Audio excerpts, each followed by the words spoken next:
आज जिस वर्क को हम कवर करने वाले हैं वो उर्दू लिटरेचर का एक बहुत ही famous work Amar Ayyar the king of trickster. Suleman Ahmed ने इसको रीटोल्ड किया है और इंग्लिश वर्क में आज हमारे पास है। वैसे उर्दू लिटरेचर का बहुत ही प्यारा वर्क है, ये एपिक में गिना जाता है। बहुत बच्चों ने रिक्वेस्ट की है इसके रिगार्डिंग कि इस वर्क को प्लीज़ कवर करवाओ, और कुछ जो चैनल से काफ़ी कनेक्टेड बच्चों ने स्पेशल मैसेज किया कि आप इस वर्क को जो है प्लीज़ इसे कवर करो। तो इसको सबसे पहले कि किस तरह से पढ़ना है, इसमें ऑल ओवर पूरी बुक जो है आपके पास ये नहीं है सिलेबस में, तो कुछ कुछ पार्ट को कैसे डील करना है और उसके एनालिसिस कैसे करना है उसको आपको समझना है। तो जो हम इस वर्क को कवर करेंगे, एक तो समरी के थ्रू मूव करेंगे, फिर एंड में एपिक को समझना है हमें कि किस तरह से इसे एपिक कैटेगरी में रखा गया है, क्योंकि उर्दू लिटरेचर है। जैसे अब हिंदू उसमें हम पढ़ते हैं, रामायण हो गया, महाभारत हो गया, इस तरह का कुछ आपको टच भी देखने को मिलेगा इसमें। और कुछ आपको कनेक्टेड काफ़ी सारे जो मिथिकल वर्क हैं उससे भी कनेक्टेड ये वर्क है। कहाँ कहाँ से कैसे कैसे ट्रेसेस आ रखे हैं, कौन कौन से क्वेश्चंस इसमें जनरेट हो सकते हैं वो भी।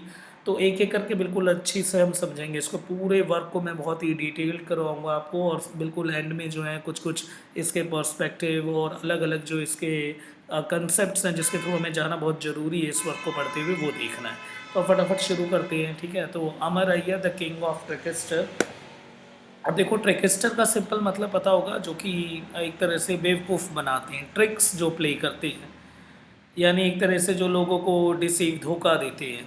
तो अमर अय्यर इसमें द मेन प्रोटैगनिस्ट है, ठीक है। ये उर्दू लिटरेचर में जिस तरह से हम जानते हैं कृष्ण भगवान को, अपने इस तरह से हम जानते हैं हनुमान जी को, ऐसी और भी अलग अलग कल्चर उनमें भगवान होते हैं अलग अलग, ठीक है। और ऐसे अलग अलग फेमस कैरेक्टर होते हैं। इसी तरह से उर्दू लिटरेचर में ही, और it's part of the oral literature, कुछ कहानियाँ जो हैं वो अमर हो जाती हैं। उस कहानियों को ट्रांसलेशन, देखो ट्रांसलेशन का खुद ही एक मतलब गलत है, क्योंकि ट्रांसलेट का मतलब क्या है कि आपने उस वर्क को फिर दोबारा से लिखा है, तो यानी जो लिखने वाले वो कुछ ना कुछ उसमें मिक्स करेगा।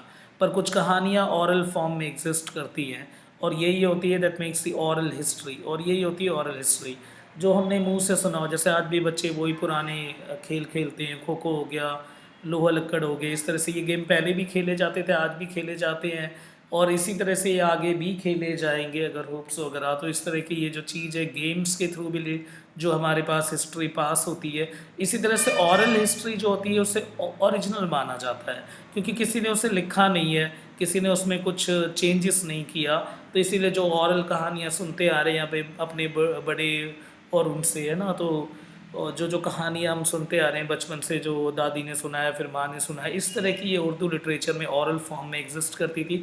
फिर इसको रिटन फॉर्म में डाला गया उर्दू लिटरेचर में, फिर उसके बाद इंग्लिश ट्रांसलेशन हुआ, इंग्लिश में से कन्वर्ट किया गया है। तो उस तरह की राइटिंग, काफ़ी मिथिकल क्रीचर्स मिलेंगे आपको इसमें, और कैरेक्टर्स भी हैं इसमें, काफ़ी अलग अलग जो है इसमें वो हैं। और जो अमर अय्यर है ये मेन प्रोटैगनिस्ट है, और अमीर हमज़ा, ठीक है, अमीर हमज़ा, अमीर हमज़ा का कंपेनियन है, दोस्त है ये, ठीक है। यानी अमीर हमज़ा का दोस्त है ये अमर अय्यर। और बहुत ही किंग ऑफ ट्रिकस्टर का मतलब, इसको इतना ज़्यादा ट्रेन था ये बेवकूफ़ बनाने में कि इसको बेवकूफ़ बनाने का राजा बोला जाता था। यानी हर एक को 2 मिनट में उल्लू बना देना और अपने काम को सेट करना और आगे मूव करना।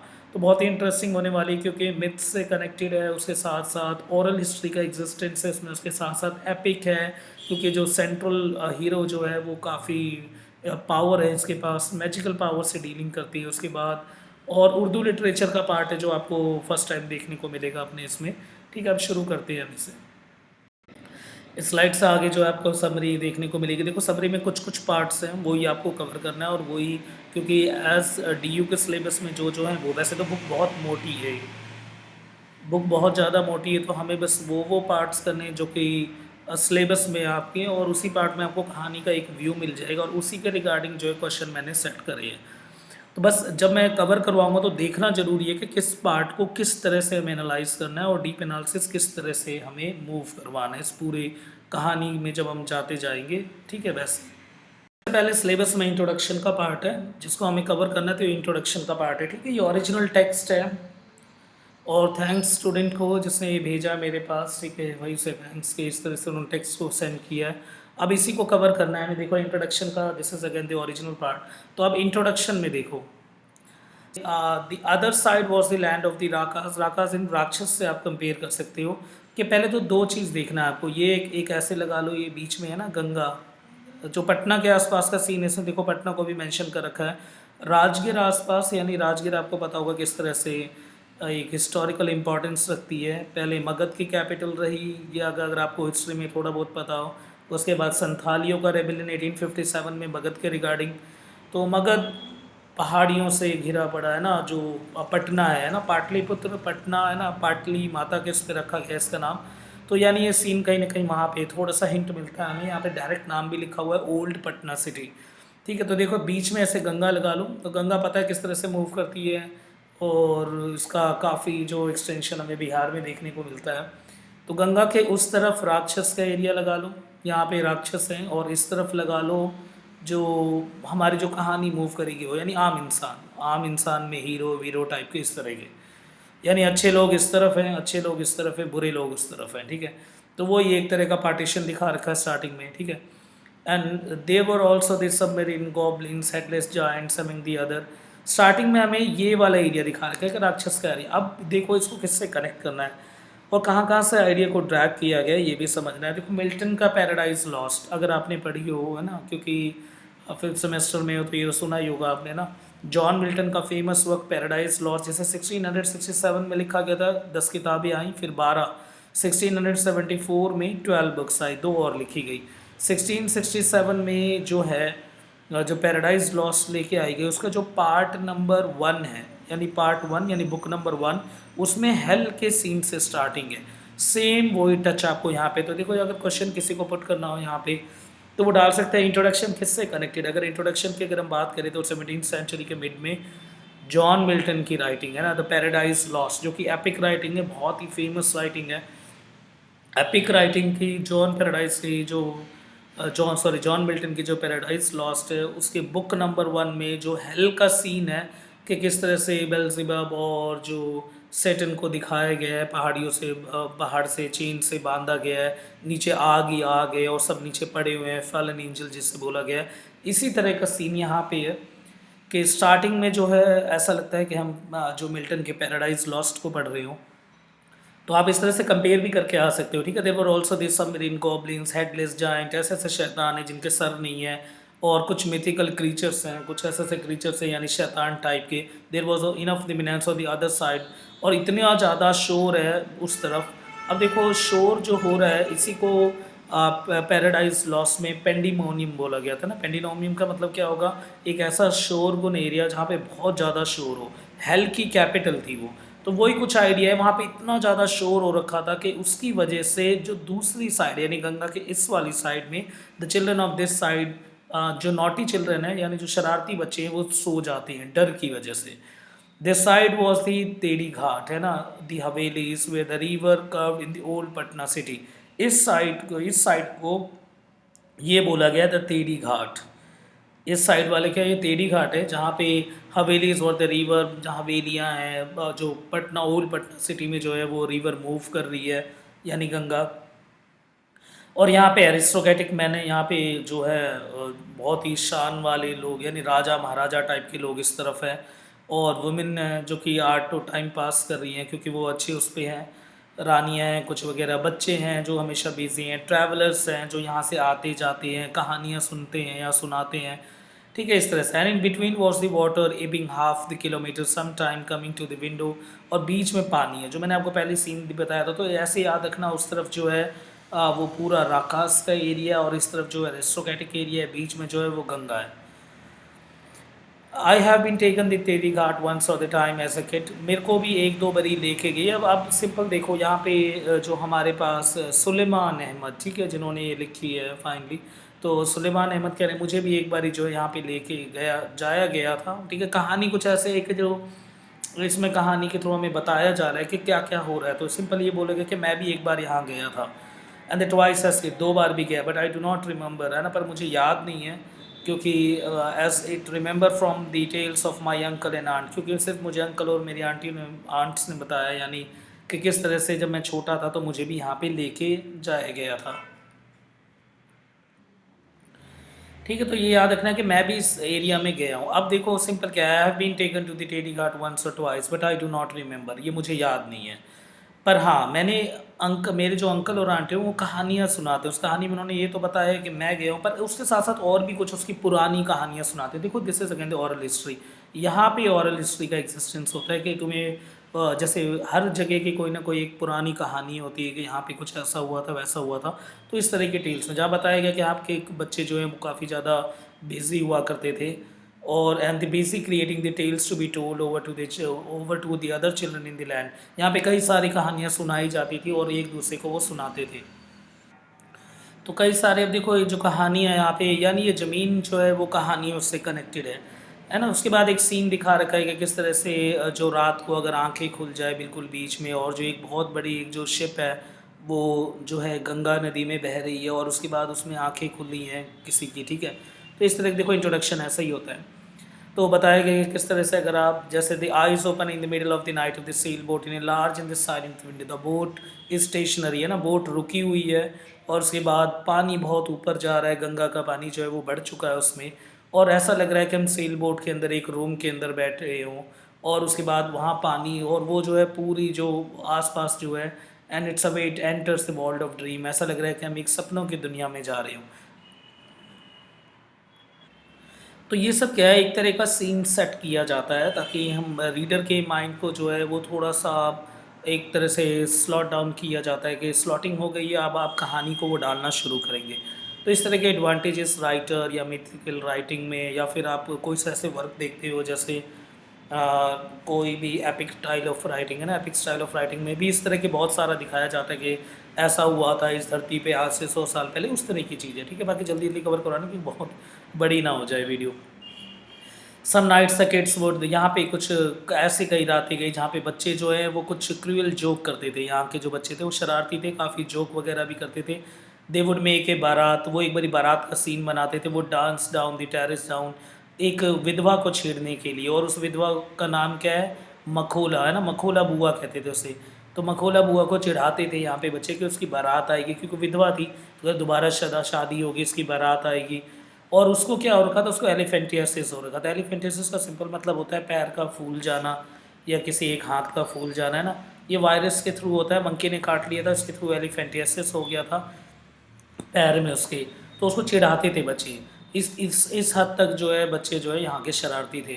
Boys were true to the garden below and with the cutlery rife fry to cut it off, और कई बारी बच्चे ऐसे लगते थे कि गार्डन नीचे गार्डन पे जाते थे, उसको चिढ़ा विढ़ा के आगे अब गार्डन पे जा रहे हैं।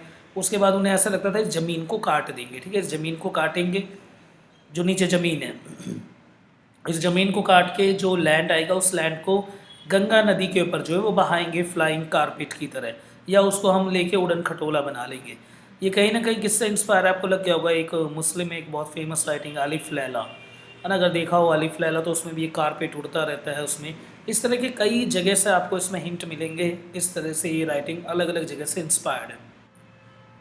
तो ऐसी-ऐसी कहानियाँ सुन के ही मैं बड़ा हुआ हूँ। इस तरह की कहानी के बच्चे जो हैं वो ज़मीन काट रहे हैं। एक तरह का होता है ना कि यूटोपिक वर्ल्ड, कि ऐसा हो जाएगा, चॉकलेट भरी दुनिया होगी, इसमें घूमेंगे, इस तरह का ही सीन चल रहा है इसमें, ठीक है। And the kids in these stories grow up on the stories, ये कहानी जो बच्चे हैं इन कहानियों में बड़े होते जाते हैं। फिर वो कहानी एक बच्चा जब बड़ा हो जाता है वो दूसरे बच्चे को सुनाता है। इसी तरह से ये oral form of story move करती रहती है। और यही है ओरल हिस्ट्री। इसी में है द चीफ अमंग देम, इसी में काफ़ी फेमस एक राइटिंग है जिसको कहते हैं Tilisme Hoshruba featuring the Amar Ayyar the trickster. उसी कहानी में से एक ये कहानी है जो कि बचपन से हम सुनते हैं। जब ऐसे ऐसे कहानियाँ सुनी है तो एक कहानी ये भी सुनी है हमने, Amar Ayyar the trickster. Have the feeling Amar Ayyar inspired a lot of the goings on of the घाट पे ये कहानियाँ बहुत सुनाई जाती है, और एक फैंटेसी राइटिंग है ये। The nation of the lost Urdu as a time with that my the generation once follow the lost of the, मेरे समय के साथ साथ उर्दू लिटरेचर धीरे धीरे ढलने लग गया। पर कुछ उर्दू राइटिंग में कुछ ऐसे वर्क है जो बहुत ही फेमस रहे हैं, जिनकी आज भी कहानियाँ सुनाई जाती है, आज भी ये अलग अलग फॉर्म में लोगों को सीख देती है। उन्हीं कहानियों में से एक कहानी है द अमर अय्यर द ट्रकिस्टर या तिलिस्मे होशरुबा, ठीक है, ये है वो राइटिंग, ठीक है। तो ये आपको ध्यान रखना है किस तरह से इंट्रोडक्शन लेके आए। पहले इन्होंने वो सीन बताया, फिर उसके बाद तेडी घाट के बारे में बताया। सीन का मतलब है इट मीन्स वो राकाज यानी राक्षस का सीन, फिर उसके बाद टेढ़ी घाट का सीन, फिर उसके बताया टेढ़ी घाट के ज़मीन पे किस तरह से बाकी कहानियाँ मूव करती है। फिर वहाँ बताया बच्चे किस हद तक शरारती थे कि वो एलिफेंटियसिस वाली विडो को यानी मोखला बुआ को भी छेड़ रहे थे। इस तरह से फिर उसमें ऐसे ऐसे कई सारी कहानियाँ सुनी। उस कहानी में से एक ऐसी भी कहानी है अमर अय्यर जो कि हम बचपन से सुनते आए हैं। और जैसे कि the lands after a few years labour the money अमो finish the legend of the Amar Ayyar in English. इसी अमर अय्यर को फिर बाद में जो है इसको फिनिश किया गया द लेजेंड इन इंग्लिश में। He succeeded in cutting the garden of the Terhi garden to float across the river of the time. ये सिंपल सी बात बता रहे हैं किस तरह से वो सपना सोच रहे थे कि भाई वो एक ज़मीन को काटेंगे फिर उससे वो बह के जाएंगे। फिर एंड में क्या होगा, you have now in your hands, कि वो जो ज़मीन का टुकड़ा कटा और जो बहने के लिए निकल पड़ा तेरी घाट का, वो जो ज़मीन का टुकड़ा कट के निकला और वो जो बह रहा है, वही जो कहानी अब आपके हाथ में है और आप इस कहानी को एंजॉय करो। यानी जो हम स्टोरी पढ़ेंगे वो एक तेरी घाट का है और वही तेरी घाट को देखो किस तरह से इंट्रोडक्शन रखा प्यारा कि बच्चे ज़मीन को काटने की कोशिश कर रहे हैं, वही ज़मीन जो है काट के गंगा में बहाएंगे। ऐसे एक ज़मीन का टुकड़ा आपके पास आ गया ना, आपको उसे एंजॉय करना। You have to turn your hand now and the brand the new tale of the fantasy. Fantasy है, ठीक है, और not die more than 1000 of years. ये 1000 साल तक भी ये कहानी अमर रहेगी आने वाले टाइम पे। औरल हिस्ट्री को हमेशा उसे एक दूसरे को सुनाना चाहिए ताकि वो हिस्ट्री हमेशा ज़िंदा रहे। और ये हिस्ट्री कल्चर को प्रोटेक्ट करती है, उसके साथ साथ लैंग्वेज, ठीक है, लैंग्वेज को, कल्चर को, रिलीजन को, बहुत ही स्ट्रॉन्ग रूट्स होते हैं औरल हिस्ट्री के। और इसी हिस्ट्री को अब जो है इसे इंग्लिश में लिखा गया ताकि आने वाले समय पे लोगों को पता चल सके कि उर्दू राइटिंग में कितनी पावर थी। और आपके सेक्टेड है वही करना है आपको, है ना, सब नहीं करना पूरी बुक। तो अब है इसके बाद है ट्रांसफॉर्मेशन ऑफ शहनशाह टू शहनशाह नौशरवां। ठीक है, अब ये जो शहनशाह है, ठीक है, नौशरवां, इनका ट्रांसफॉर्मेशन है, ये आपके उसके बाद किसमें सिलेबस में है। इससे तो आपको पता चल रहा होगा, देखो जो शहनशाह है, शहनशाह जी के नेचर को बदला जा रहा है। ठीक है, यहाँ पे इनके नेचर का ट्रांसफॉर्मेशन है, इसीलिए लिखा था ट्रांसफॉर्मेशन ऑफ शहनशाह नौशरवां। अब यहाँ पे समझ देखो, कहानी इस वाले में बहुत ज़रूरी है। जब तक आप पे कहानी का नहीं होगा जब तक आप लिख नहीं पाओगे। जैसे कि हर कहानी शुरू होती है लॉन्ग टाइम एगो, बहुत साल पहले एक शहनशाह नौशरवां जो थे वो राजाओं के राजा माने जाते थे। बिल्कुल सही बात है, पर्शिया के राजाओं के राजा। उनका किंगडम बहुत दूर तक एक्सटेंडेड था, दाजला से लेके जो कि सिंधु तक। सिंधु यानी अपना सिंधु यानी इंदस रिवर जिसे आज हम कहते हैं। 5 नदियाँ के इंदस में मिलती हैं, तो वही इंदस नदी है जो कि कश्मीर से, और उसके बाद पाकिस्तान में रिवर ऑफ चैनल कहते हैं इसे। ऐसी दाजला जो है वो आगे वेस्ट कोस्ट यानी अफ़गानिस्तान से आगे वाला एरिया, वहाँ से लेके यहाँ तक, कजाकिस्तान से लेके अरब तक यानी मिडल ईस्ट वाले पार्ट, ठीक है, यहाँ तक इनका जो है, बगदाद से लेके दमिश्क तक, यहाँ तक जो है इनका राजपाट जो है फैला हुआ था। ये दिखाया गया कि किस तरह से जो है शहनशाह राजाओं के भी राजा नौशरवां इतने ऊपर वाले राजा थे, हर जगह जाने जाते थे अपने जस्टिस के लिए, और इन्हें जस्ट एम्परर का टाइटल भी दिया जाता था। पर फिर भी क्या है, ही बिकेम द नोबल, माना कि वो नोबल थे पर फिर भी उन्हें बहुत ही ज़्यादा जालिम टाइप का राजा बताया जाता था, टायरेंट। ठीक है, तो अब ये बहुत ही ज़्यादा जालिम थे, अत्याचार करने वाले राजा, तो इसी को अब इसके इनके नेचर को बदला जाएगा। इसीलिए लिखा गया द ट्रांसफॉर्मेशन ऑफ शहनशाह नौशरवां। हिज कोर्ट वॉज फेमस, उनका कोर्ट बहुत ज़्यादा फेमस था, हर कोई उनको बहुत ज़्यादा वैल्यू देता था। प्रेशियस स्टोन्स थे वहाँ पे, अमीरों का वो था, बिल्कुल ऐसा नहीं है छोटा मोटा राज पार्ट हो, अच्छा पैसा था। ग्रैंड हॉल्स थे, बहुत स्पेशियस थे, ब्यूटीफुल पिलर्स थे, गोल्ड वो था। अब लग रहा है आपको जैसे मिल्टन के पैराडाइज लॉस्ट में जैसे दिखाया गया है हेवन को, और किस तरह से वहाँ पे सोना वगैरह ये सब कुछ लगा था, उससे ही कनेक्टेड है कहीं ना कहीं। एंट्रेंस फ्लोर पे शाइनिंग वाइट मार्बल सब कुछ है ना, बिल्कुल चमकता धमकता पूरा ये भरा हुआ। ठीक है, इतना खूबसूरत था उनका वो राजपाट।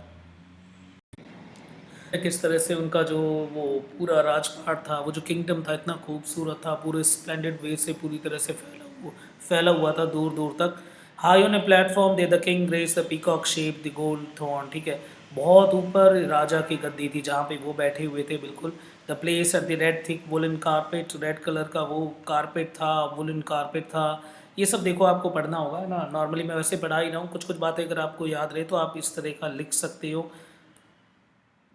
अगर ये स्टाइल ऑफ राइटिंग एस्थेटिसिज्म में डाली जाए, एस्थेटिस है ना, एस्थेटिक, एस्थेटिक मत कर देना। एस्थेटिक का मतलब होता है जो दुनिया को छोड़ दे, बाबा टाइप। एस्थेटिक का मतलब होता है it mean that art of beautifying, art of beautifying यानी किसी चीज़ को बहुत ही खूबसूरती से दिखाना। ठीक है, तो एस्थेटिक जब भी चीज़ चलती है तो वो सिम्बल्स में चलती है। सिम्बल्स काफ़ी यूज़ होते हैं, मेटाफोरिकल सेंस यूज़ होता है, मेटाफर्स यूज़ होते हैं यानी रूपक अलंकार, और सिम्बल्स यूज़ होते हैं। सिम्बल के साथ साथ जो है इसमें एलिग्री भी यूज़ होते हैं, यानी सिंबल कनेक्टेड विद है ना हिस्ट्री, उससे वो भी यूज़ किया जाता है। तो एलिग्री यूज़ होते हैं, सिंबल्स यूज़ होते हैं, मेटाफर यूज़ होते हैं, और एस्थेटिक ब्यूटी को बहुत अलग अलग तरीके से प्रेजेंट किया जाता है। अगर क्वेश्चन आ जाए इन केस कि ये जो राइटिंग है is one of the best example of aestheticism या एस्थेटिक आर्ट, तो आपको ये एस्थेटिक आर्ट में लिख के आना, और ये भी लिख के आना कि कहाँ से ये कनेक्टेड है, कहीं ना कहीं मिल्टन के पैराडाइज लॉस्ट से। ठीक है, ऐसे ही नौशरवां के पास दो वजीर थे, एक का नाम था बुजुर्ग मेहर और एक का नाम था बख्तक। तो बुजुर्ग मेहर और बख्तक थोड़ा सा डिफिकल्ट होगा पर नाम को रटना पड़ेगा, बुजुर्ग मेहर और बख्तक। तो बुजुर्ग मेहर जो था वो बहुत अच्छा एडवाइज़र था, बहुत सही था वो हमेशा एम्परर की भलाई चाहता था, और वो हमेशा एम्परर को एक सही राय देता था कि इस तरह से ज़्यादा टायरेंट अगर आप रहोगे तो पूरी प्रजा हमारी खाली हो जाएगी। जबकि भक्तक जो है वो बहुत विलन का रोल था उसका, वो हमेशा राजा को भड़काता था, सेल्फिश था, स्कीमिंग था, एक प्लॉट डिज़ाइनर था, हमेशा अपने बारे में सोचना और राजा को बेवकूफ़ बनाना, राजा को मिसलीड करना, ये सारा काम भक्तक का था। और फाइनली एक दिन क्या हुआ कि the king understand that they must give their cruel views, और ये मानना था बुजुर्ग मेहर का कि राजा जो है अब इतनी क्रूअल्टी अगर अपनाते रहेंगे तो उन्हें ये छोड़ना चाहिए, अगर ऐसे ही करे तो प्रजा एक दिन खाली ना हो जाए। अपने दो मिनिस्टर के साथ एक दिन राजा जो वो शिकार पे जा रहे थे, और शिकार पे बहुत दूर चलने के बाद वो क्या है वो एक छाँव में जाके बैठ गए, नॉर्मल जैसे बैठते हैं। अब ये दोनों उस समय थे बैठे हुए, और बख्तक को बिल्कुल पसंद नहीं था बुजुर्ग महर, और वो चाहता था कि ये बुजुर्ग महर को किसी तरह से स्कीम में फंसा के इसको हटवा दूँ। तो जिस पेड़ के नीचे बैठे उस पेड़ के ऊपर काफ़ी सारे उल्लू आके बैठना शुरू हो गए, और एक और बहुत ज़्यादा वो होने लगे, और उल्लुओं की मीटिंग होने लग गई वहाँ पे, हुटिंग करने लग गए, वो अपने शोर उठाने लग गए, और बहुत ज़्यादा उल्लू आने लग गए। इतने में बुजुर्ग मेहर जो है, it is believe the Buzurg Mehr was so and the learn so that understand even, और ऐसा माना जाता था बुजुर्ग मेहर जो है, ये कहावत है ना बुजुर्ग मेहर के बारे में बोली जाती थी कि वो इतना तेज दिमाग का था और इतना अच्छा था कि वो इंसानों के लिए जानवरों की भाषा भी समझ सकता था। ये एक तरह की सब जगह इस तरह की बात फैली हुई थी। बख्तक ने इसी चीज़ का फ़ायदा उठा लिया और बुजुर्ग मेहर पे पॉइंट मारा राजा के थ्रू। राजा को बोला बुजुर्ग मेहर तो सब कुछ समझ सकता है, इतना तेज़ दिमाग वाला, तो ज़रा इससे पूछो कि ये जो उल्लू जो इतने ऊपर आके बैठे हैं, ये आपस में हुटिंग कर रहे हैं, ये क्या बात कर रहे हैं, ये बुजुर्ग मेहर बताएगा। बुजुर्ग मेहर को तो सब कुछ पता है, और पूरे दरबार में फैली हुई है कि बुजुर्ग मेहर हर किसी की बात सुन सकता है। बुजुर्ग मेहर को लगा ये तो बख्तक की एक स्कीम है, बख्तक ने कहीं ना कहीं उसे टारगेट किया है ताकि राजा के आगे उसे बदनाम करे, और उसको कहीं ना कहीं उसकी वैल्यू को जो है हटा कम करने की कोशिश कर रहा है वो। तो बुजुर्ग मेहर ने इसी चीज़ को, ये जो नेगेटिव साइड था, इसी को घुमा के अपने पॉजिटिव साइड में ले लिया, यानी इस पूरे सीन को उसने पॉजिटिव साइड मूव कर दिया। बुजुर्ग मेहर को लगा कि इससे अच्छा मौका मिल ही नहीं सकता अब के राजा को समझाने का।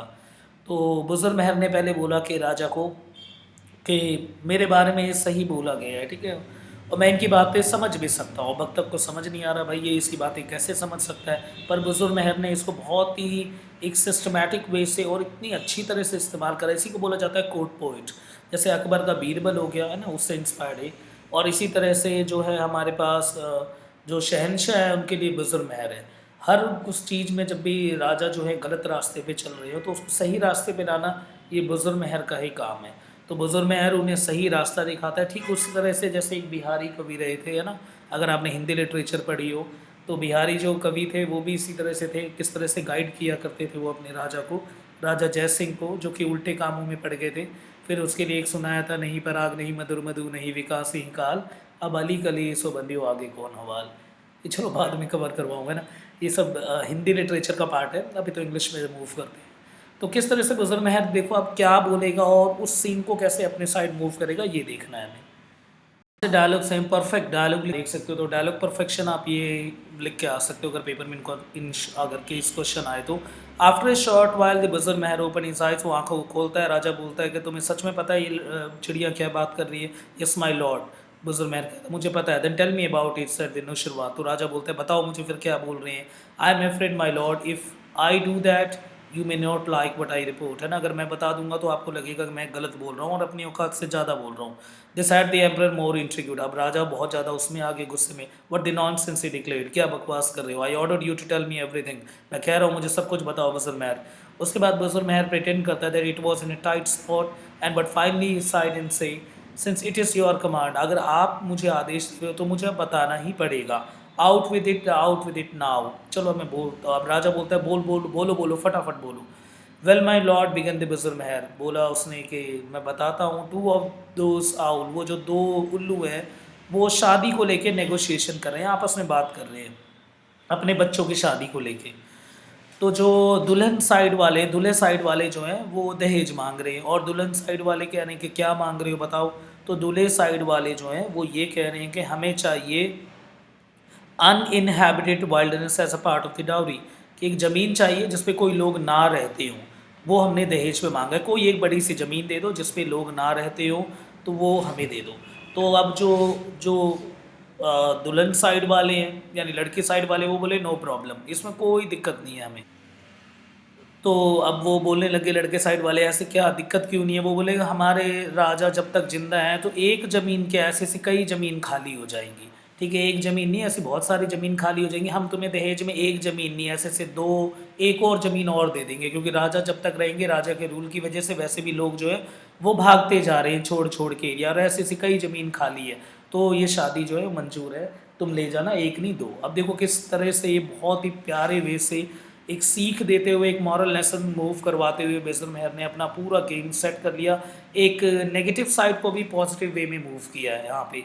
और but the wise Buzurg Mehr had played the card well, बहुत अच्छी तरह से कार्ड को प्ले करा। Saifullah the emperor murmured softly I take the refuge in Allah. उसके बाद बुजुर मेहर बोला, बुजुर मेहर के इस क्लेवर एनेक्डोट ने, एनेक्डोट का मतलब कहानियाँ सुनाना जानवर के थ्रू, जानवर वाली कहानी सुनाना और मॉरल लेसन प्रोवाइड करना। याद रखना कि पेपर में एनेक्डोट से क्वेश्चन आए इसके रिगार्डिंग, तो इसमें यही एनेक्डोट यूज़ किया गया था, वो आउल की स्टोरी, और याद रखना कौन से उसमें है ये। और इसके थ्रू जो है वो राजा एकदम से बदल गए, और उस राजा ने जो है उसके बाद एक अच्छी तरह से राजपाट हैंडल किया, और फिर वो एक सबसे अच्छे राजा निकल के आए जो अपने प्रजा के बारे में सोचने लगे। इसी तरह की एक और कहानी है, जातक स्टोरी है ना, जातक कहानियों में भी है, जातक यानी बुद्ध की स्टोरी, उससे भी ये वर्क कहीं ना कहीं अगर लग रहा हो आपको इंस्पायर्ड हो, जातक स्टोरीज में भी है ये। तो वो जातक स्टोरी का सिंपल मतलब होता है जैसे कि बुद्ध के पुरानी जो जो जन्म महात्मा बुद्ध ने लिया था उनकी कहानियाँ, उसी को जातक स्टोरीज बोलते हैं। और इन्हीं जातक कहानियों में एक और कहानी थी, the story of the great monkey king at the Bahrud, है ना, बहरूद आज स्तूप के फॉर्म में एग्जिस्ट करता है, ये आपका खुद का एक होमवर्क है जो आप कर सकते हो। तो the story of the great monkey एक जातक कहानी है जिसमें इसी तरह से एक बुद्धिस्ट आर्ट से लिखा है महाकपि जातक, है ना, महाकपि जातक, उसमें भी एक राजा को इसी तरह से लाइन पे लेके आया जाता है अपनी प्रजा के रिगार्डिंग। तो ये सब आप एनालिसिस इसमें ऐड कर सकते हो, इसीलिए कह रहा हूँ इसको स्किप ना करते हुए एक एक चीज़ को अच्छे से समझो, उसे कनेक्ट करके लिखना है, ठीक है, कहाँ कहाँ से किस तरह से ये वर्क जो है अलग अलग जगह से है, इतना अगर ऐसे लिखोगे आप तो बहुत अच्छा इम्पैक्ट पड़ेगा। प्लीज़ नीचे कमेंट जरूर करना वीडियो आपको कैसी लगी। अब कवर कर लिए, अब हमारे पास तीसरा जो आपके सिलेबस में है वो है नौशरवां हैज़ अ स्ट्रेंज ड्रीम। अब उन्हें क्या सपना आया, देखो अभी किससे कनेक्टेड है आपको ये और ध्यान रखना है कि ये कहाँ से इंस्पायर्ड है। अगर पेपर में इस तरह के क्वेश्चन आएंगे तो आपको ये समझना है। देखो चौसर, जॉफरी चौसर पता होगा आपको, जिन्होंने फेमस वर्क है कैंटरबरी टेल्स, आपने पढ़ा होगा कैंटरबरी टेल्स। 1390s में इनके इंग्लिश का वर्क आया था, इन्हें फादर ऑफ इंग्लिश लिटरेचर भी बोला जाता है, वैसे ऐसे टाइटल नहीं देना चाहिए पर फिर भी ठीक है। 1390s और 1400 में इनकी डेथ हो गई थी। ब्लैक डेथ के बाद जो है इंग्लैंड में जो एक तरह की राइटिंग को मूव करना, और रेनेसा का मॉर्निंग स्टार भी कहा जाता है, आपने पढ़ा होगा जॉफरी चौसर को। तो जॉफरी चौसर की ड्रीम एलिगरी है, वो ड्रीम एलिगरी के राइटिंग बहुत लिखा करते थे कि सपनों में जिस तरह से ये हो रहा है, किस तरह से एक पक्षी ऊपर उड़ती जा रही है और ऐसे वैसे। तो वो ड्रीम कंसेप्ट जो है और ड्रीम एलिगरी का जो कंसेप्ट स्टार्टिंग में लेके आए in order to make the utopic, है ना, यूटोपिया का मतलब, यूटोपिक वर्ल्ड का मतलब एक ऐसा जहाँ सब कुछ इक्वालिटी जैसे कंसेप्ट हो, जो हम रियल वर्ल्ड में नहीं कर पा रहे वो हम एक तरह से इमेजिनेटिव वर्ल्ड में करें, दैट इज़ द यूटोपिक। तो और पर यहाँ पे यूटोपिक नहीं है, ड्रीम एलिगरी का कंसेप्ट है। तो जो सपना देखना और उस सपने का एक मीनिंग निकल के आना, वो ड्रीम एलिगरी का कंसेप्ट सबसे पहले जॉफरी चौसर ने यूज़ किया था इन इंग्लिश लिटरेचर, और वही वाला कंसेप्ट हमें इसमें यहाँ पे देखने को मिलेगा, ड्रीम एलिगरी का सिग्निफिकेंस। तो Naushirwa has a strange dream, many years pass हो गए, कई साल बीत के, over a time Naushirwa had become a popular, बहुत पॉपुलर एम्पर बन गए, क्योंकि अब वो सुधर चुके हैं, बहुत अच्छे हो गए, सब उन्हें अच्छी तरह से जानते हैं। अब इतने में नौशरवा एक दिन बैठे और उसके बाद थोड़ा उन सब लोग उनके बारे में काफ़ी तारीफ़ करने लग गए, और फिर यही बताया गया कि किस तरह से वो महान लोगों के बीच में छाने लग गए, और उनका एम्पायर काफ़ी फ्लोरिश्ड हो रहा था। फिर एक दिन जब वो सोए तो उन्हें एक सपना आया, और उस सपने में उन्होंने एंड वोक अप बच वरिड मैन, उसके बाद जब वो उठे तो ऐसा लग रहा था काफ़ी चिंता में हो। When he came to the court, उसके बाद वो कोर्ट में बहुत ही ज़्यादा नर्वस थे। अब इनका इस चीज़ को वो डिस्कस किससे करेंगे? अब इस चीज़ को डिस्कस करने के लिए वो अपने दोबारा बुज़र महर के पास जाएंगे, है ना, जैसे बीरबल का जो रोल प्ले कर रहा था वो again. When his courtier asked him कि आज क्या हो गया, आप इतने ज़्यादा इसमें क्यों हो, टेंशन में क्यों हो? तब नशरवा ने बोला कि मैंने एक सपना देखा, एक जो कौवा है, मतलब crow came from the east वाली साइड से एक क्रो आया, यानी ईस्ट वाली साइड, ये ईस्ट देन ये वेस्टर्न नॉर्दर्न साउथ, है ना, तो ईस्ट वाले साइड से एक क्रो आया, यहाँ से एक क्रो आया। उसके बाद then an eagle swoop down from the west, और वेस्ट वाली साइड से ईगल आई, है ना, उसने उसको पकड़ के नीचे गिरा दिया, एंड किल द क्रो, और क्रो को मार दिया, and brought his crown back to him, और उसके बाद उसने वेस्ट वाली साइड से वो जो आया ईगल, उसने जो है राजा के ताज को वापस ला के राजा के सर के ऊपर रखा। तो ये सपना था। अब having told this story the emperor turn to the बुजुर्ग महर, बुजुर्ग महर से बोला बताओ इसका क्या मतलब है, तुम ही इतने समझदार हो हमारे दरबार में, तो you are a master in the art of interpreting dreams, तुम ड्रीम को अच्छे से इंटरप्रेट करते हो बुजुर्ग महर, please tell me what does my dream foretell, ये क्या बताता है मेरा सपना? तो बुजुर्ग महर ने बोला, फ्यू कैलकुलेशन करा, बहुत अच्छी तरह से समझा, फिर उसने बोला भाई Lord he said the meaning of your dream is clear, बिल्कुल साफ मतलब है इसका। In future I raider call, future में एक रेडर आएगा, रेड करने के लिए आएगा, जिसका नाम क्या होगा? हशम, ठीक है, फ्रॉम द ईस्टर्न सिटी। अब ये आपको रटना होगा, ईस्ट वाली साइड से कौन आएगा हमारे पास? हशम आएगा, ठीक है, हशम ईस्ट वाली साइड से आएगा, खाइबर पास से होता हुआ, will attack your capital city, वो आपके कैपिटल सिटी पे अटैक करेगा, and your throne and crown, और क्राउन पे भी। हाउएवर सून आफ्टर, इसके बाद एक नोबल वॉरियर आएगा, बहुत बड़ा एक योद्धा आएगा, जिसका नाम होगा हमज़ा, ठीक है, हमज़ा। तो ये पेपर में देखो क्वेश्चन भी आ सकता है रिगार्डिंग टू द फोरटेलिंग, कि किस तरह से भविष्यवाणी जो है वो बुजुर्ग महर देखता था, और वो कितना ज़्यादा इसमें ट्रेन था। तो ये जो फोरटेलिंग का जो कंसेप्ट है और फ्यूचर प्रेडिक्शन का जो कंसेप्ट है, उसके ऊपर भी क्वेश्चन आ सकता है, ठीक है। ये फ्यूचर प्रेडिक्शन इस पूरे राइटिंग का प्लॉट बनाती है, एक्स्ट्राऑर्डिनरी प्लॉट होते हैं इस तरह के राइटिंग के, हर एपिक का प्लॉट बहुत ही स्ट्रांग होता है, और जो इनके हीरो होते हैं that is again the central hero, heroic वाले हीरो होते हैं, क्योंकि जो ऐसे स्ट्रांग प्लॉट पे जो हीरो होगा वो परफेक्ट ग्राउंड से होना चाहिए, उसके पास सुपर पावर वगैरह ये होता है, क्योंकि ऐसा ऑडियंस एक्सपेक्ट करती है, लेके चलती है। तो वो ये कि हमज़ा आएगा from the city of the Mecca, Mecca से हमज़ा आएगा, और हमज़ा किसको मार देगा? हशम को, और फिर आपके क्राउन को वापस ला के देगा, वो एम्परर नौशरवा, ये मतलब बताया, ठीक है। तो याद रखना, ईस्ट वाले साइड से हशम आएगा, और उसको मारेगा कौन? वेस्ट वाली साइड से हमज़ा आएगा। अब पूरा दरबार इन हमज़ा को ढूंढेगा कि हमज़ा है कौन, ठीक है। अब हमज़ा कहीं दूर कहीं पे जन्म लेगा, वो कौन बताएगा? ये सारी बात बुजुर्ग महर बताएगा कि किस नक्षत्र में, नहीं वो तो देखो प्रेडिक्टर्स आएंगे वो बताएंगे, कि पूरा वो कागज़ वागज़ देखेंगे और बताएंगे कि किस इसमें जन्म लेगा, कौन आएगा वो जो मारेगा हशम को, जो ईस्ट वाली साइड से अटैक करेगा। तो अब पूरी कहानी शिफ्ट होगी हमज़ा को ढूंढने पे कि हमज़ा कहाँ पे है, ठीक है, ये कहानी उस तरफ जाएगी। कहानी आपके पास नेक्स्ट है सिलेबस में, वो है द बुजुर्ग महर गोज़ टू दी मक्का, वो मक्का जाएंगे, क्योंकि मक्का किस लिए जा रहे हो? किसको ढूंढने के लिए? हमज़ा को, ठीक है। अगर हमज़ा को ढूंढना ज़रूरी है, क्योंकि यही जो है उससे बचाएगा जो ईस्ट के साइड से इन्वेड करने वाला है। तो अब हमज़ा को ढूंढने के लिए जो है नुशरवा, यानी इट मीन्स शहनशाह, है ना, शहनशाह नुशरवा जो है वो भेजते हैं बुजुर्ग महर को कि जाओ तुम मक्का की तरफ जाओ, और मक्का की तरफ जाके हमज़ा को ढूंढो। अब हमज़ा को ढूंढने का मतलब ये नहीं कि हमज़ा पहले से ये नहीं है, अभी हमज़ा का जन्म होने वाला है, क्योंकि जिस तरह से जो प्रेडिक्शन किया था बुजुर्ग महर ने कि इस दिन और इस नक्षत्र में, यानी इस दिन और इस टाइम पे जो है जो बच्चा पैदा होगा, ठीक है, इस एरिया में, पर्टिकुलर एरिया में, वो ही हमज़ा होगा, वही हमज़ा होगा। तो इतनी पूरी कैलकुलेशन लेके मक्का की तरफ मूव करते हैं और उसको जिस दिन बच्चा पैदा होने वाला था उससे कुछ दिन पहले पहुंच जाते हैं। पहुंचने के बाद उस दिन वहां पे पहुंचते हैं एग्जैक्ट जिस दिन है। और फिर बेजुलमहर जो है वहाँ मिलता है किससे, ख्वाजा अब्दुल मुतालिब से। क्योंकि जिस तरह से भविष्यवाणी की गई है, देखो ये जो पूरे प्लॉट है, जो प्लॉट का कनेक्शन है, ये जो प्लॉट है उसके अंदर जो स्टोरी मूव कर रही है और इस स्टोरी को जो कनेक्ट किया गया है जिस उससे, ठीक है। तो जो फैब्रिकेशन ऑफ स्टोरीज़ हैं, इन स्टोरीज़ को जो कनेक्ट किया गया है वो फोरटेलिंग के कंसेप्ट पे किया गया है, यानी किसके ऊपर, कि भविष्यवाणी जैसे कंसेप्ट के ऊपर, प्रिडिक्शन के ऊपर। कहानी को आगे मूव करवाने के लिए, जैसे ही आगे मूव करवाने के लिए, यानी कनेक्शन के लिए, अब्रिजमेंट के लिए जो कंसेप्ट यूज़ है, दैट इज़ अगेन है ना, प्रिडिक्शन यूज़ किया गया है। तो ख्वाजा अब्दुल मुतालिब के पास जाता है और कहता है कि राजा की तरफ से, राजा ने क्या बोला था वहाँ पे नौशरवा ने, कि ये ले जाओ बहुत सारे एक्स्ट्रा ऑर्डिनरी जो जो जो बच्चा है हमज़ा, वो मेरे पास आना चाहिए। उसके लिए तुम अरब के टाउन में जाओ, वहाँ कॉस्टली गिफ्ट, जितना ज़्यादा गिफ्ट दिया जा सके उन्हें, सब महंगे महंगे सोने जेवरात जो है वो दो से।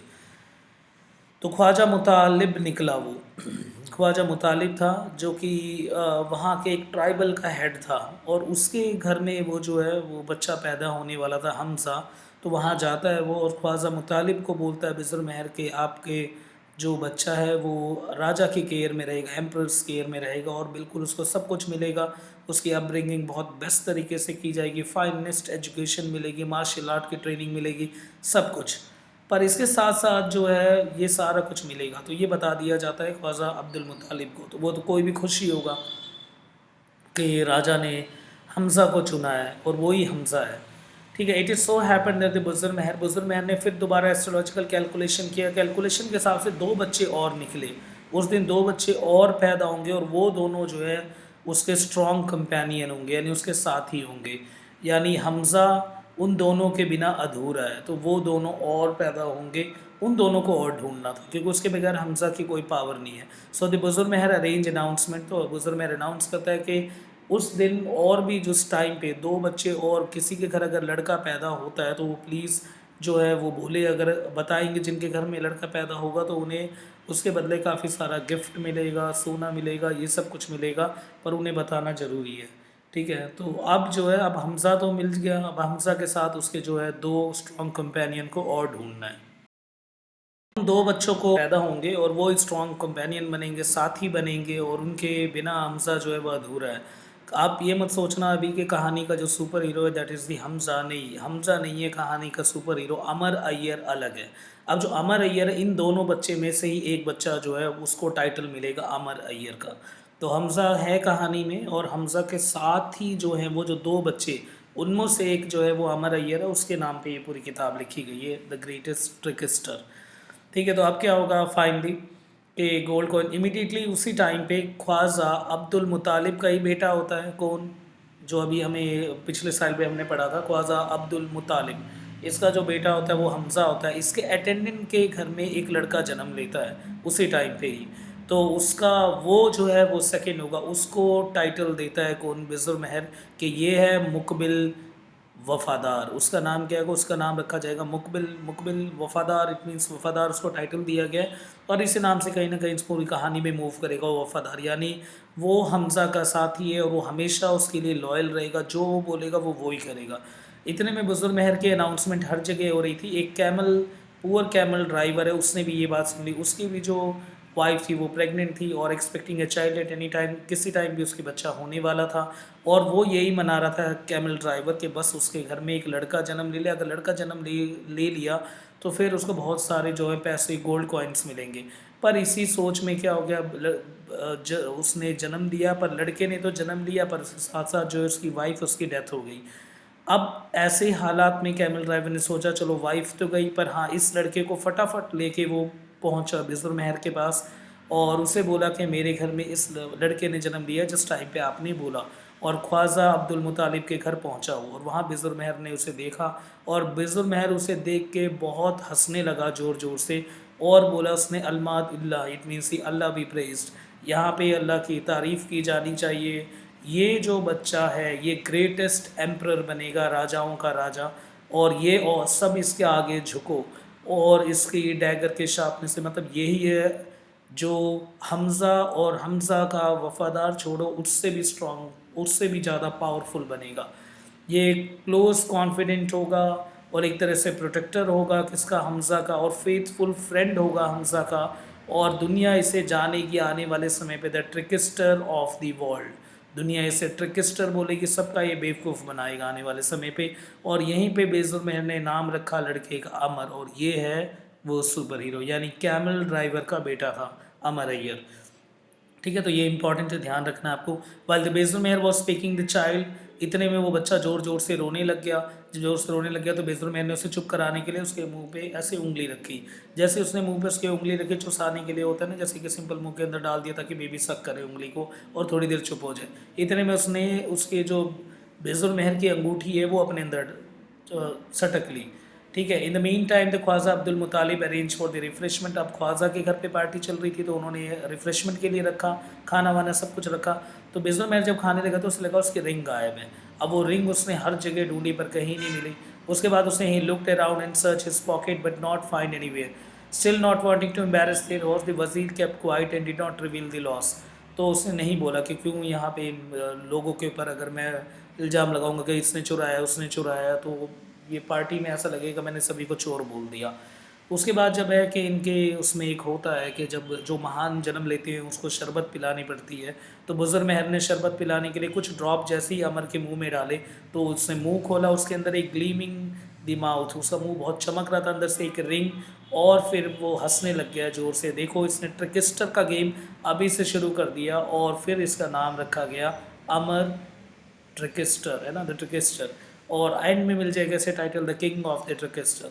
ठीक है, यहाँ पे हमारा सेंट्रल हीरो जो है इस पूरी कहानी के जो बिल्कुल टाइटल पे है वो मिल गया हमें और इस वाले में। ठीक है, तो ये ध्यान रखना कि हमजा, उसके बाद एक वज़ीर और तीसरा अमर द ट्रिकिस्टर। सब किस तरह से पाला जाता है, देखो एज एवरीवन स्टार्टेड लाफिंग, सब हंसी मजाक कर रहे थे वहाँ पे, प्रैंक भी कर रहे थे। इतने में खबर आती है कि देखो एक हमजा है, ठीक है हमजा, उसके बाद हमजा के पास दो कंपेनियन, द फर्स्ट वन जिसका नाम क्या था, मुकबिल, है ना, मुकबिल, मुकबिल वफादार, एक तो ये। और उसके बाद जो दूसरा हमारे पास है कैमल ड्राइवर का यानी आमर, जिसके ऊपर हमारा ये पूरी जो राइटिंग है उसी के ऊपर डिपेंड है। तो अमर, इतने में खबर आती है कि अमर की देखो मदर की डेथ हो रखी है, इतने में खबर आती है कि हमजा की मदर की भी डेथ होगी और मुकबिल की मदर की भी डेथ होगी। अब तीनों की मदर की डेथ हो गई, अब इन्हें पालना है, तो इसके लिए फिर दोबारा से वो अपनी कैलकुलेशन करता है। बुजुर्ग महर जो है एस्ट्रोनॉमिकल चार्ट निकालता है, उसमें पूरी तरह से कैलकुलेशन करता है, फिर इसे देखता है कि एक वुमेन का नाम है अदिया बानो, अदिया बानो इसे पाल सकती है और वो मिलेगी, शी लिव्स आउटसाइड द मक्का। तो बुजुर्ग महर ख्वाजा को बोलता है यानी ख्वाजा मुतालिब को कि जाओ और ये तीनों बच्चे उसके पास दे दो, उसे समझा दो कि किस तरह से इन बच्चों को कोई भी कमी ना हो, उनको बेस्ट तरीके से पाला जाए। और मुतालिब उन्हें वहाँ ले जाता है। उसके बाद जो है बुजुर्ग महर वापस आता है, राजा के पास जाके बोलता है कि सब आप पूरा अरेंजमेंट हो चुका है, हमें हमज़ा भी मिल गया और हमज़ा के साथ दो स्ट्रॉन्गेस्ट कंपेनियन है वो भी मिल गए, और अमर के बारे में बताता है और इन तीनों को कहाँ भेज दिया गया ये भी बताता है। सब कुछ वो राजा को डिफाइन करता है अच्छे से। आप हमने रामायण में देखा हो तो वहाँ पे हम देखते हैं नॉर्मल के राम जी का किस तरह से बचपना निकला, इसी तरह से हनुमान जी का भी देखते हैं। ऐसे हर किसी का एक अलग ही वो शरारती वाला बचपना, इसी तरह से अब यहाँ पे अमर's चाइल्डहुड वो रखा गया कि बचपन में वो अमर कैसा था और कितने शरारती था वो, ये इस स्लाइड में हमें पता चल जाएगा। तो it was an old custom in Arabia, Arabia Arab में एक पुराना एक रीति रिवाज चला आ रहा था। देखो जो भी बच्चा है उसको रफ़ एंड टफ़ बनाने के लिए वहाँ के उसे डेजर्ट में रखा जाएगा और टफ़ कंडीशन में रखा जाएगा। Life in the desert but not easy, इतना आसान नहीं था, tough, nomadic and the way of living, क्योंकि वहाँ पे स्ट्रांग बनाना था। जितना ज़्यादा वो ताकतवर बनाएंगे तभी आगे वो राजा को बचा सकते हैं। उसके लिए उन्हें अपना घर छोड़ना पड़ता था, बाकी जो भी है, जो भी कंफर्ट लेवल है वो बिल्कुल ऑलमोस्ट ज़ीरो कर दिया जाता था, उन्हें हार्डशिप में रहना पड़ता था। यहाँ पे इन तीनों बच्चों को रखा गया था, यानी एक हमज़ा और दूसरा मुकबिल और तीसरा अमर। ठीक है, हमज़ा, मुकबिल और अमर तीनों को ऐसे टफ़ कंडीशन में पाला गया। इसके बाद इस कहानी में जो है ख्वाजा अब्दुल मुतालिब जो है, हाँ, वो बार बार ही अदिया से मिलने आते थे देखने के लिए कि उन तीन बच्चों को जो है सही तरह से पाला जा रहा है कि नहीं। Khwaja Muttalib saw while the Adiya Banu was asleep. उसके बाद ये देखा ख्वाजा जो है हमारे पास मुतालिब ने कि उन तीन बच्चों में से जो है वो अमर जो है वो मोटा हो रहा है, बाकी जो 2 बच्चे हैं वो बहुत ज़्यादा पतले होने लग रहे हैं। तो बाद में जब देखा गया कि भाई अदिया कहीं उनके साथ जो है भेदभाव तो नहीं कर रही, फिर पता चलता है कि रात को जो चुपके-चाप जो है वो जाके दूध पी लेता था उन दोनों को भगा के। ठीक है, इस तरह से वो जो है वो मोटा होने लग गया। When the Amar grew up, उसके बाद जब अमर और बड़ा हुआ, घुटने चलने लग गया, तब उसने क्या है हर एक के घर पे जाता था, वो जितनी औरतें होती थी जो आस-पास थी, उनके रूम में जाता था, उनके जो ज्वेल्स है वो उठा के लाके अदिया के उसमें छुपा देता था घर में।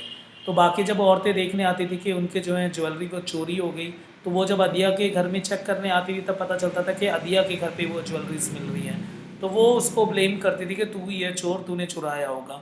पर अदिया को ये सब पता था, ये सारे काम कौन कर रहा था, अमर कर रहा था। उसके बाद इसी तरह से जो चाइल्ड हमज़ा है, जो चाइल्ड हमज़ा था उसको एक ज्वेल दे रखा था राजा ने, क्योंकि यही राजा को आगे जाके बचाएगा।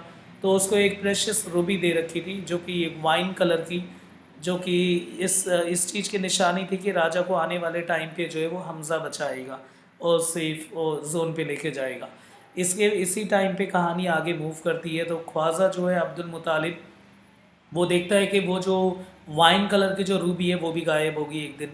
तो वो सभी को बुलाता है कि वो ज्वेल बहुत ज़रूरी है, क्योंकि राजा ने हमज़ा को अपनी उसके लिए दिया था और ये आगे जाके इसका वैसे भी यूज़ होने वाला है। कुछ कहते हैं कि किस्मत अच्छी रहेगी वगैरह वगैरह, नक्षत्र अच्छे चलेंगे, इस तरह से। फाइनली जो है ख्वाजा जो है कई सारे अपने हेल्पर्स को और सभी को जो है इकट्ठा करता है, उसे लगता है कि इनमें से किसी ने चुराया होगा। उसके बाद वो बोलता है no outsider ever comes here, कोई बाहर से कोई आया नहीं, तुम ही सब यहाँ पे काम करते तो ये सारी पनिशमेंट तुम्हें दी जाएगी। और बहुत बुरी तरह से वो ट्रीट करते हैं सभी नौकरों को।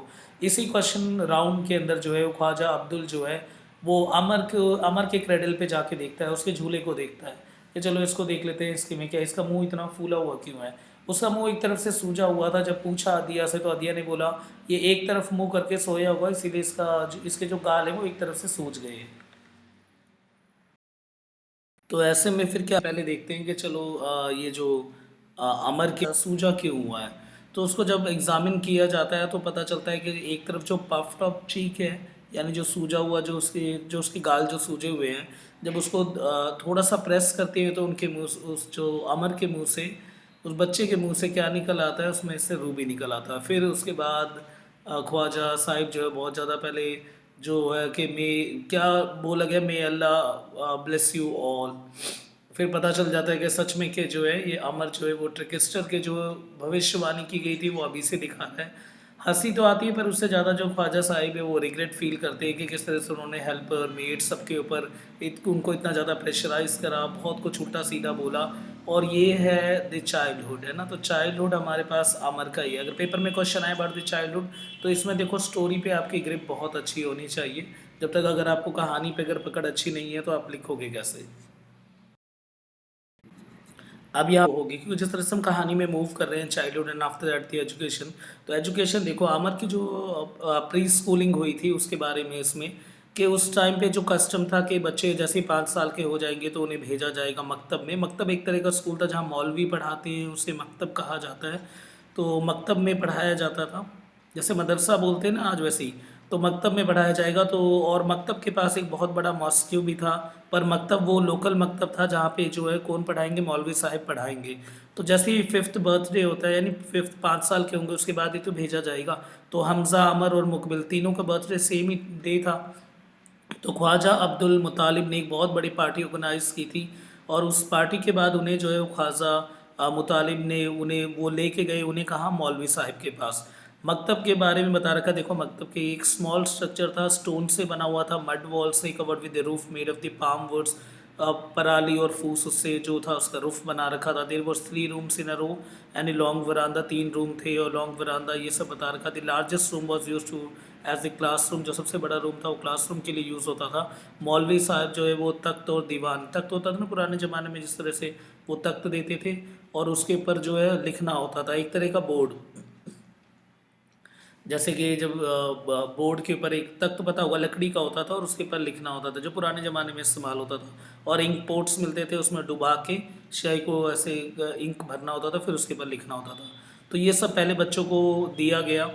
The next room was use by the children to relax, break के टाइम पे रिलैक्स के लिए नेक्स्ट रूम भी था, उसमें 3 रूम थे, एक बड़े रूम में क्लासरूम है, नेक्स्ट रूम में वो रिलैक्स करेंगे। ठीक है, ये पूरा आपको डिस्क्रिप्शन दे रखा है, पिक्टोग्राफिक सीन प्रेजेंट कर रखी है और ये पिक्चर्स सीन भी है, तो पिक्टोग्राफिक सीन के थ्रू हमें पूरा जो है बता रखा है कि मकतब किस तरह का था, वहाँ का स्ट्रक्चर कैसा था।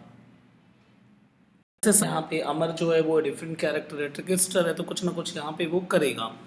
तो when the Khwaja Muttalib had left the maulvi sahib, जैसे ख्वाजा मुतालिब इन तीनों को छोड़ के गए और बोला मौलवी साहब को कि अब इनका ध्यान रखना है और इन्हें पढ़ाना है, तो मौलवी साहब ने सबसे पहले देखा कि ख्वाजा मुतालिब का जो बेटा है वो कौन है, तो वो हमज़ा है ना, हमज़ा के पास एक तरह से रूबी भी था और हमज़ा को ख्वाजा मुतालिब का बेटा ये माना गया कि भाई हमज़ा जो है ख्वाजा मुतालिब का बेटा। तो इन तीनों में से जो हमज़ा है, हमज़ा पे ज़्यादा जो है वो अटेंशन देना शुरू कर दिया मौलवी साहब ने और बाकी दोनों के साथ पार्शियलिटी करनी शुरू कर दी। अब अमर को ये बहुत अजीब लगा, अब अमर इसको लेके बदला लेगा, कुछ ना कुछ सीख देगा और कुछ उनके भाई किस तरह से जो है मौलवी साहब वो बायसनेस दिखा रहे हैं इवन गिविंग द एजुकेशन। तो मकतब एक ऐसा जहाँ पे एलिमेंट्री स्कूलिंग होती थी, यहाँ पे बच्चों को अल्फ़ाबेट्स वगैरह ये सब सिखाया जाता था और सबसे पहले प्राइमर सिखाया जाता था, यानी जिस चीज़ को बार बार रिपीट किया जाता है, यानी कुरान एक होली बुक है तो यारसलन कुरान ये बोला जाता था। बाकी वहाँ उन्हें अर्थमेटिक नॉलेज ये सब दी जाती थी, तख्ती का यूज़ करना सिखाया जाता था, यानी वुडन स्लेट को आप तख्ती कह सकते हो। और उसके बाद जो है किस तरह से हैंड राइटिंग इम्प्रूवमेंट में, जिसकी जितनी अच्छी हैंड राइटिंग होगी, जो वेरिंग लेंथ में लिख पाएगा उसको उतना ज़्यादा स्मार्ट समझा जाता था, उतना ज़्यादा इंटेलिजेंट समझा जाता था बाकियों से। और कुछ ऐसे वर्ड की प्रैक्टिस भी करवाए जाते थे जैसे अबजद हुआस, और ये इन वर्ड का वो न्यूमेरिकल वैल्यू से इस वर्ड को असाइन किया जाता था। जैसे मान लो डेट ऑफ बर्थ है किसी का, है ना, डेट ऑफ बर्थ से असाइन कर दिया या फिर मैरिज की डेट से असाइन कर दिया, तो इस तरह से नेम को असाइन किया जाता था। डेट ऑफ बर्थ जैसे कुछ भी हो, 08404 हो, तो अब इसको जो है 8 अप्रैल हो गया तो उसको साथ कनेक्ट करके किसी तरह से नेम क्रिएट किया, तो ये सब भी सिखाया जाता था। The boys on the first day maktab बहुत सिंपल वन, पहले दिन तो मुक्तब में उनका दिन बहुत ही सिंपल रहा। उसके बाद मौलवी साहब ने अमर और उनके बाकी जो क्लासमेट उनको सिखाना शुरू करा, जैसे बिस्मिल्लाह रहमान रहीम, इस तरह से ना। After what they all the went home, उसके बाद वो चले गए, सेकंड डे को फिर आए, फिर अमर को पता था किस तरह से मौलवी साहब जो पार्शियलिटी दिखा रहे हैं, और उसके बाद वो क्लेवर आर्गूमेंट करने लग गया मौलवी साहब के साथ कि किस तरह जब वो सबको एक इक्वल बेसिस पे नहीं समझते तो हम भी, तो कहीं ना कहीं अमर को ऐसा लगा कि अब मैं इनके साथ आर्ग्यूमेंट करूंगा जितना ज़्यादा हो सके। तो मौलवी साहब कई बार फ्रस्ट्रेट हो जाते, तो कहने लगते थे तुम बहुत ही पेक्यूलियर बॉय, एक स्ट्रेंज लड़के हो और तुम यहाँ पढ़ने आए हो कि उल्टा मुझे पढ़ाने आए हो। अब तक सिखाने के लिए अब मौलवी साहब ने शुरू करा था। सबसे पहले जो है लेटर सिखाया अलिफ, है ना। जैसे ही अलिफ बोला मौलवी साहब ने, तो एकदम से अमर ने रिस्पॉन्ड करा, अलिफ नहीं बोलूँगा, मैं बोलूँगा अलहुक। तो उसके बाद मौलवी ने बोला मैं एक चीज़ बोलता हूँ तुम दूसरी चीज़ बोलते हो। फिर अमर ने बोला आपने अलिफ बोला, अलिफ का मतलब वन होता है, मैं कह रहा हूँ अलहुक, अलहुक का मतलब होता है अल्लाह इज़ वन, तो मैंने क्या गलत बोला, अल्लाह इज़ वन। तो ये बहस चली। उसके बाद क्या हुआ, मौलवी साहब ने ठीक है उन्हें बताया कि चलो, उसको इग्नोर किया, कहा चलो अब अल्फ़ाबेट सीखते हैं, अरेबिक अल्फ़ाबेट सिखाना शुरू करा। उसके बाद मौलवी साहब ने एक वुडन टेक्स्ट लिया और उसके बाद बोलना शुरू करा, अब मैं तुम्हें सिखाऊंगा किस तरह से, इस तरह से वर्ड की प्रैक्टिसेस करवाई जा रही थी। तो देखो जो सबसे पहले जो वर्ड यूज़ करा उन्होंने, जो बताया कि बोला कि बॉयज़ देखो अलीफ, पहला वर्ड जो बताया वो अलीफ है, उसके लिए उन्होंने इस तरह का सिंबल बनाया, देखो ये रहा। उसके बाद उन्होंने बोला कि this is how that you must write the next letter. फिर उन्होंने बोला कि अब नेक्स्ट लेटर लिखना है तो हमें लिखना है बे, बे में एक डॉट नीचे लगाया। फिर बोला टे लिखो, टे में 2 डॉट ऐसे लगाए। फिर इसी तरह से उन्होंने कंटिन्यू करा, 3 डॉट लगाए। तो आपको ये नहीं सोचना कि मुझे इतना कुछ याद रखना है, देखो ये सिर्फ एक तरह से स्क्रिप्ट है, किस तरह से जो अरेबिक लिखने का फॉर्मेट है वो सिखा रहे थे मौलवी साहब। पर अमर ने एकदम से एंट्री मारी और बोलना शुरू कर दिया, ये क्या है, तख्ती लिया और देखा कि किस तरह से डॉट ऊपर लगाए जा रहे हैं, कभी नीचे जेल लगाए जा रहे हैं। अमर आया, अमर आते के साथ उसने बोला, अमर बीच में खड़ा हो गया, उसने बोला हमज़ा को और मुकबिल को, अरे चले चलो चलो चलो, है ना, come along brothers, let us go home, that we shall not take any more lesson from the teacher. इससे कोई लेसन लेने की ज़रूरत नहीं है इन टीचर से। ये क्या सिखा रहे हैं हमें, डॉट जोड़ना, उसके पॉकेट से पैसा निकालना, इसके पॉकेट का पैसा खाली करना, बस यही सिखा रहे हैं। ये किस तरह का एडिशन सब्ट्रैक्शन है। No the come let us leave the quickly before we find our pockets empty, इससे पहले कि वो हो हमारी जेब खाली हो जाए, चलो यहाँ से निकलते हैं। ठीक है, इस तरह का एक आप कह सकते हो कॉमेडी वाला सीन जो है वो यहाँ पे एंटर हो गया। At this all the boys started laughing, सब जोर जोर से हंसने लगे। मौलवी को बहुत ही शर्म आई और उसकी ये हरकतें देखते हुए, और उसके बाद मौलवी ने अमर को पकड़ा और मारना शुरू कर दिया। बहुत बुरी तरह से मारा, केन का यूज़ करा यानी गन्ने का, वो लेके उसे खूब पीटना शुरू करा, पर अमर के ऊपर उसका भी कोई असर नहीं हुआ। फिर मौलवी साहब ने बुलाना पड़ेगा ना ख्वाजा अब्दुल मुतालिब को बुला के बोला कि ठीक है, ये मेरी क्लास को डिस्टर्ब कर रहा है और काफ़ी क्लासेस ने डिस्टर्ब करी है, तो एक काम करो आप, मैं ये I request you to send him to some other and the what the teacher, कोई और टीचर है उसके पास भेजो, मेरे से ये नहीं पढ़ाया जाएगा। ठीक है, इस तरह से अमर ने दुखी करना शुरू कर दिया। और रीज़न क्या था? पार्शियलिटी, है ना, किस तरह से पार्शियलिटी दिखानी शुरू करी तो इसकी वजह से अमर जो है सीख दे रहा था अपने गुरुजी को। और जब किया जा रहा है दूसरे उसमें, तो ही बिगैन द क्राइंग, उसने रोना शुरू कर दिया। Welled out that he would study only where the Amar did, कि जहाँ अमर पढ़ेगा हम भी वहीं पढ़ेंगे। And helpless the face of the sons pleading, कि किस तरह से उसके बच्चे जो है माफ़ी मांग रहे थे और गिड़गिड़ा रहे थे। ख्वाजा साहब ने सोचा कि all the three boys to the same मौलवी, दोबारा उन तीनों को उसी मौलवी के पास भेज दिया। जो अब हमज़ा का क्योर है, जैसे पता चल गया होगा हमज़ा इसमें ख़तरे में होगा, तो उसका जो क्योर है वो करेंगे।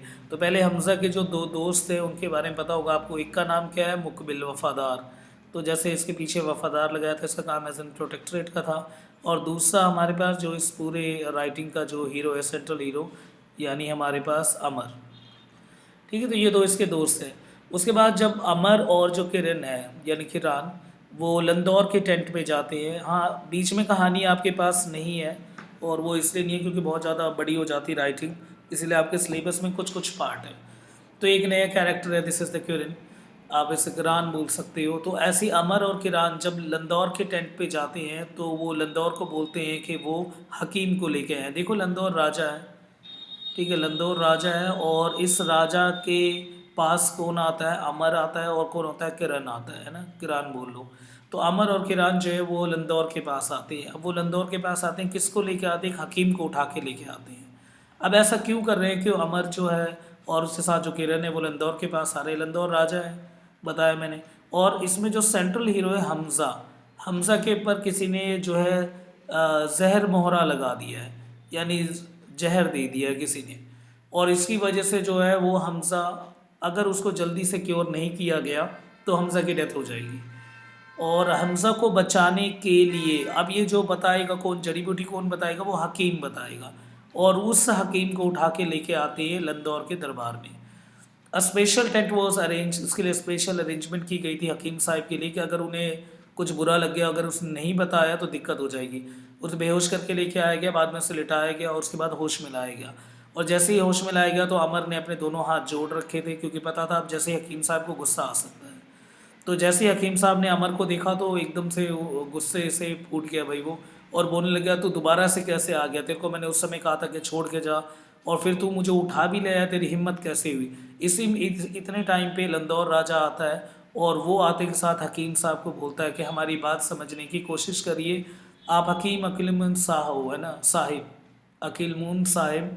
और वो प्लीड करता है कि आपकी नॉलेज इतनी ज़्यादा है और आप सिर्फ इंसानियत को के लिए बनाए गए हो, यानी बेनिफैक्टर ऑफ ह्यूमैनिटी, यानी आप इंसानियत को बचाने के लिए बनाए गए हो, और आपके आगे तो हम सब जीवन मृत्यु ये सब चक्र आप ही बचा सकते हो इन सब से।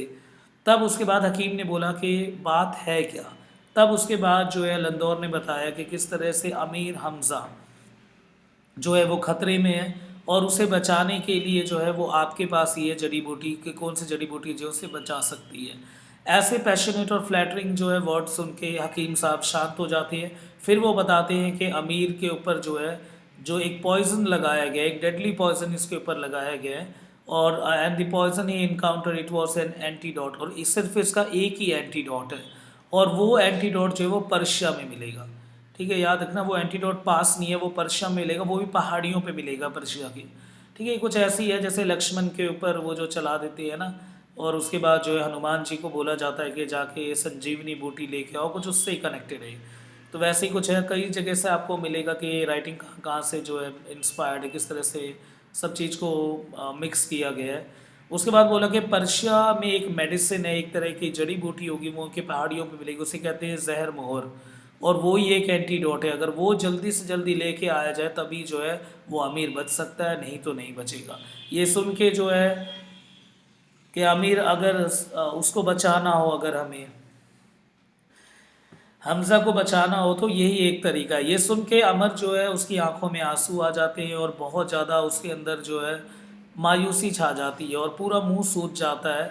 और जब अमर बाहर निकलता है रोते हुए तो मुकबिल मिलता है उसे, और मुकबिल कहता है कि क्या हुआ, ऐसा क्या हो गया, क्योंकि मुकबिल को पता नहीं था, वो इस टाइम पे कहीं और था।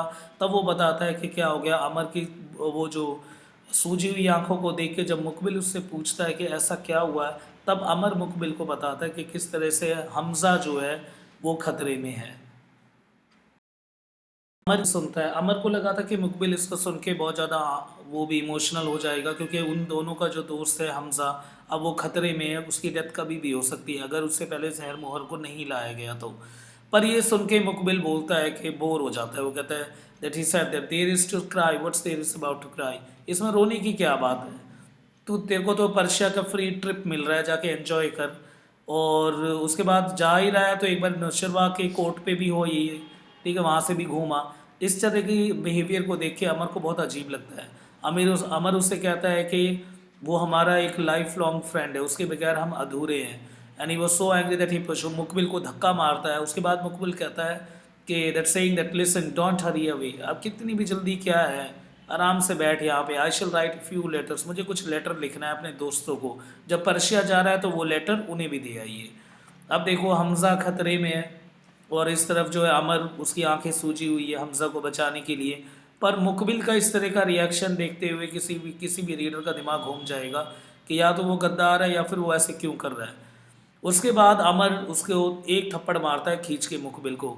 आर यू नॉट अशेम्ड, तुम्हें शर्म नहीं आ रही अमर, अमीर यानी it means that Hamza, Amir Hamza is on death bed, कि वो मौत के उस पर पड़ा हुआ है और तुम यहाँ पे लेटर लिखने की बात कर रहे हो।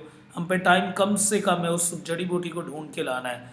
अमर वॉकड अवे, अमर दूर जाता है, भाग के जाता है कि अब जल्दी निकलना है। इसी टाइम पे but once more Muqbil called out to him, Muqbil दोबारा बुलाता है उसे, वापस आ, fine if you are going to complain about the travelling, बस ये मत बोलिए कि मुझे जाने में थोड़ी तकलीफ होगी। वट इज़ दैट द मोहरा शोरा, अरे क्या लेगा मोहरा शोरा, जहर मोहरा वोहरा कुछ नहीं होता है, ऐसी चीज़ तो मैं तेरे को यहीं ला के दे दूंगा। अब अमर वॉज रियली एंग्री, अमर को इतना ज़्यादा गुस्सा आता है कि he picked up A stick, एक डंडा उठाता है और उसके बाद मुकबिल के पीछे भागता है। उस लीव हैसद दाऊद गोन मैड, तुम पक्का वो दास, तू पक्का पागल हो चुका है और तेरे जो थॉट्स है वो डिस्टर्ब हो गए, या तो तू पागल हो गया है। Why do you shout so, he said, and go if you must but listen the Amar, when you get there stop for a while with an old lady that who lives outside the city। फिर उसके बाद वो जाने लगता है, फिर मुकबिल उसे छेड़ देता है, कहता है जब तू जा ही रहा है तो एक काम करिए, वहाँ एक औरत है उसके घर के बाहर रुक जाइए, मेरे को उसे कुछ बताना है।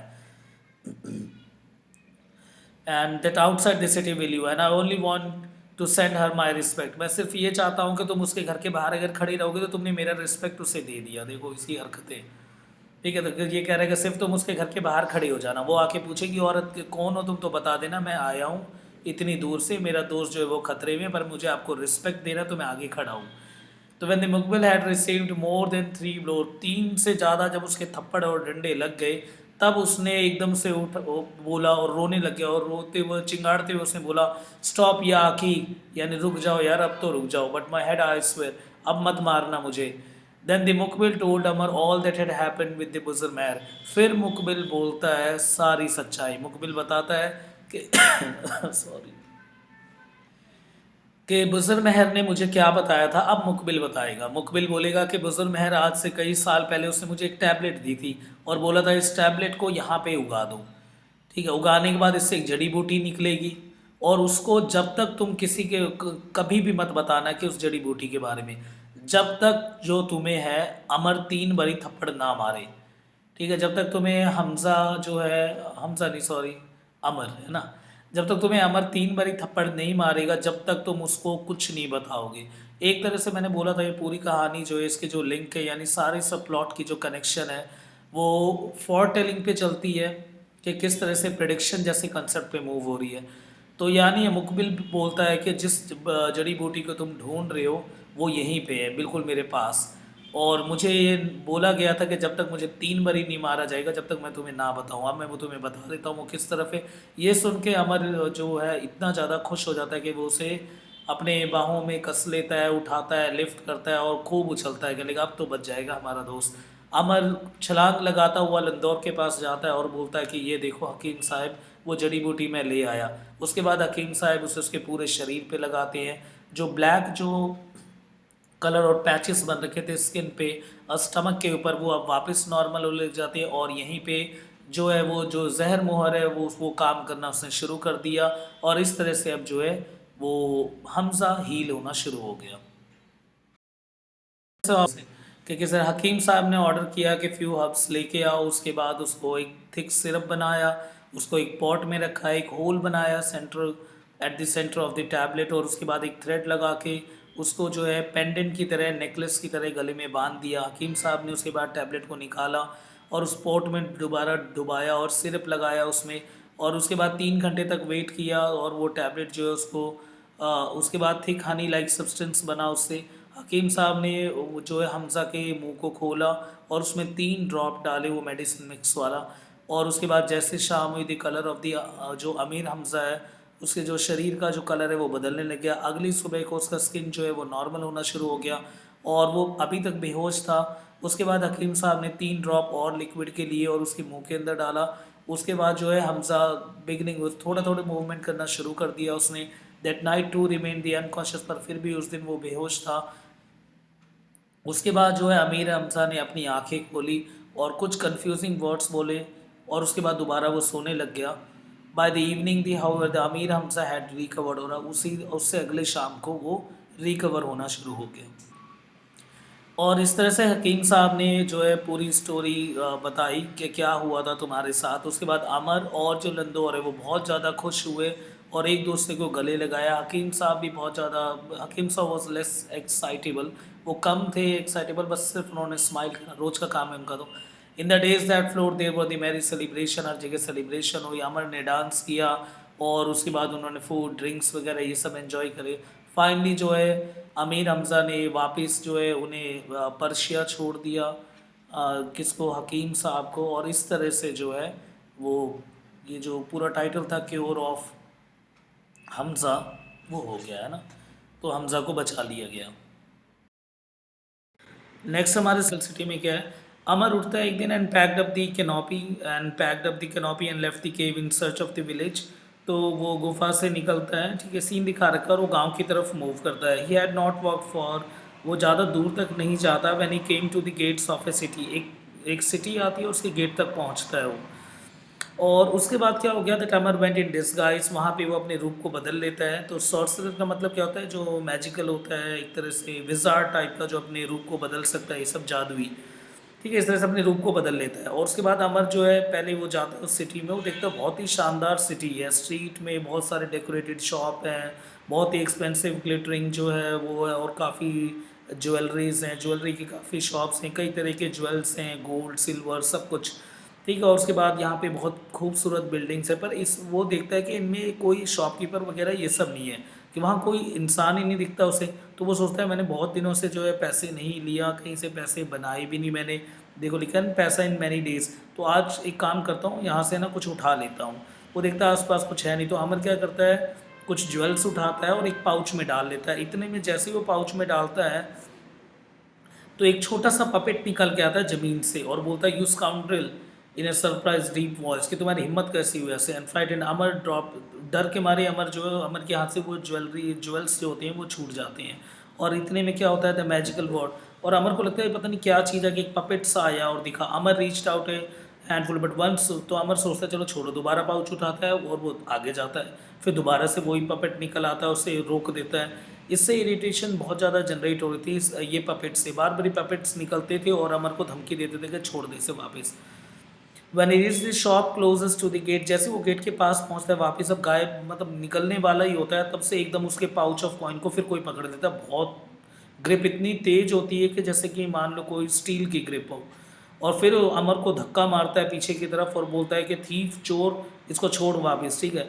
अमर एंड में क्या करता है, टिमिड एक भीगी बिल्ली की तरह क्या है वापस वो पपेट को दे देता है और वह वहीं रख देता है, और उसके बाद वो विद ए हैवी हर्ट, भारी दिल के साथ जो है वो वहाँ से निकल जाता है, कर्सिंग द क्रिएटर ऑफ तिलिस्म। ठीक है, वो जो सिटी थी जहाँ पे वो गया था वो तिलिस्म थी, ठीक है, जगह का नाम क्या था, तिलिस्म। अंडर हिज ब्रेथ, और छोड़ देता है, कहता है कौन है पता नहीं, ये तिलिस्म का क्रिएटर, यहाँ से कोई चीज़ लेके जाने ही नहीं दिया इन्होंने। He walked out of the city, वो सिटी के बाहर जाता है, appearance to look like the street singer, और अपने रूप को बदल के लेता है और सिंगर के रूप में डाल लेता है अपना, वो जो गली में जो गाना गाते हैं उसके रूप में। वज़ीर हमाम जो है उसे देख रहा होता है अमर को कि किस तरह से ये अपने रूप को बदल रहा है, क्या कर रहा है क्या नहीं, वज़ीर की नज़र होती है उसके ऊपर। अब देखो तिलिस्म शहर है, तो मैजिकल सिटी होती है, देखो मैजिकल का मतलब है तिलिस्म और शहर का मतलब सिटी, तो तिलिस्म शहर। Just Amar came out of, उससे बाहर ही निकलता है, ओल्ड सिंगर का रूप लेके रखता है, वो सिटी से बाहर जा रहा था कि हमाम न्यू, हमाम जानता था दिस मस्ट बी अमर, ये पक्का अमर होगा, उसने रूप बदलते हुए देखा है, उसको पकड़ता है ना, उसको पंजे से पकड़ के ले जाता है और उसको कहाँ ले जाता है, अफरीसियाब के पास। He flew at such a height that the Amar's had begun to spin, उसको इतना ऊपर ले जाता है, इतना ऊपर ले जाता है, क्योंकि देखो हम जो कर रहे हैं एक तरह से ये ऐसी कहानी है जिसमें मैजिकल पावर्स वगैरह ये सब कुछ यूज़ होते हैं ना, एपिक है, एक ग्रंथ टाइप ऑफ राइटिंग है। तो हर एक के पास जो हीरो है वो एक्स्ट्रा ऑर्डिनरी है, तो ऐसे जो कैरेक्टर्स है सबके पास अलग अलग पावर है, it's a part of the fiction, fiction है।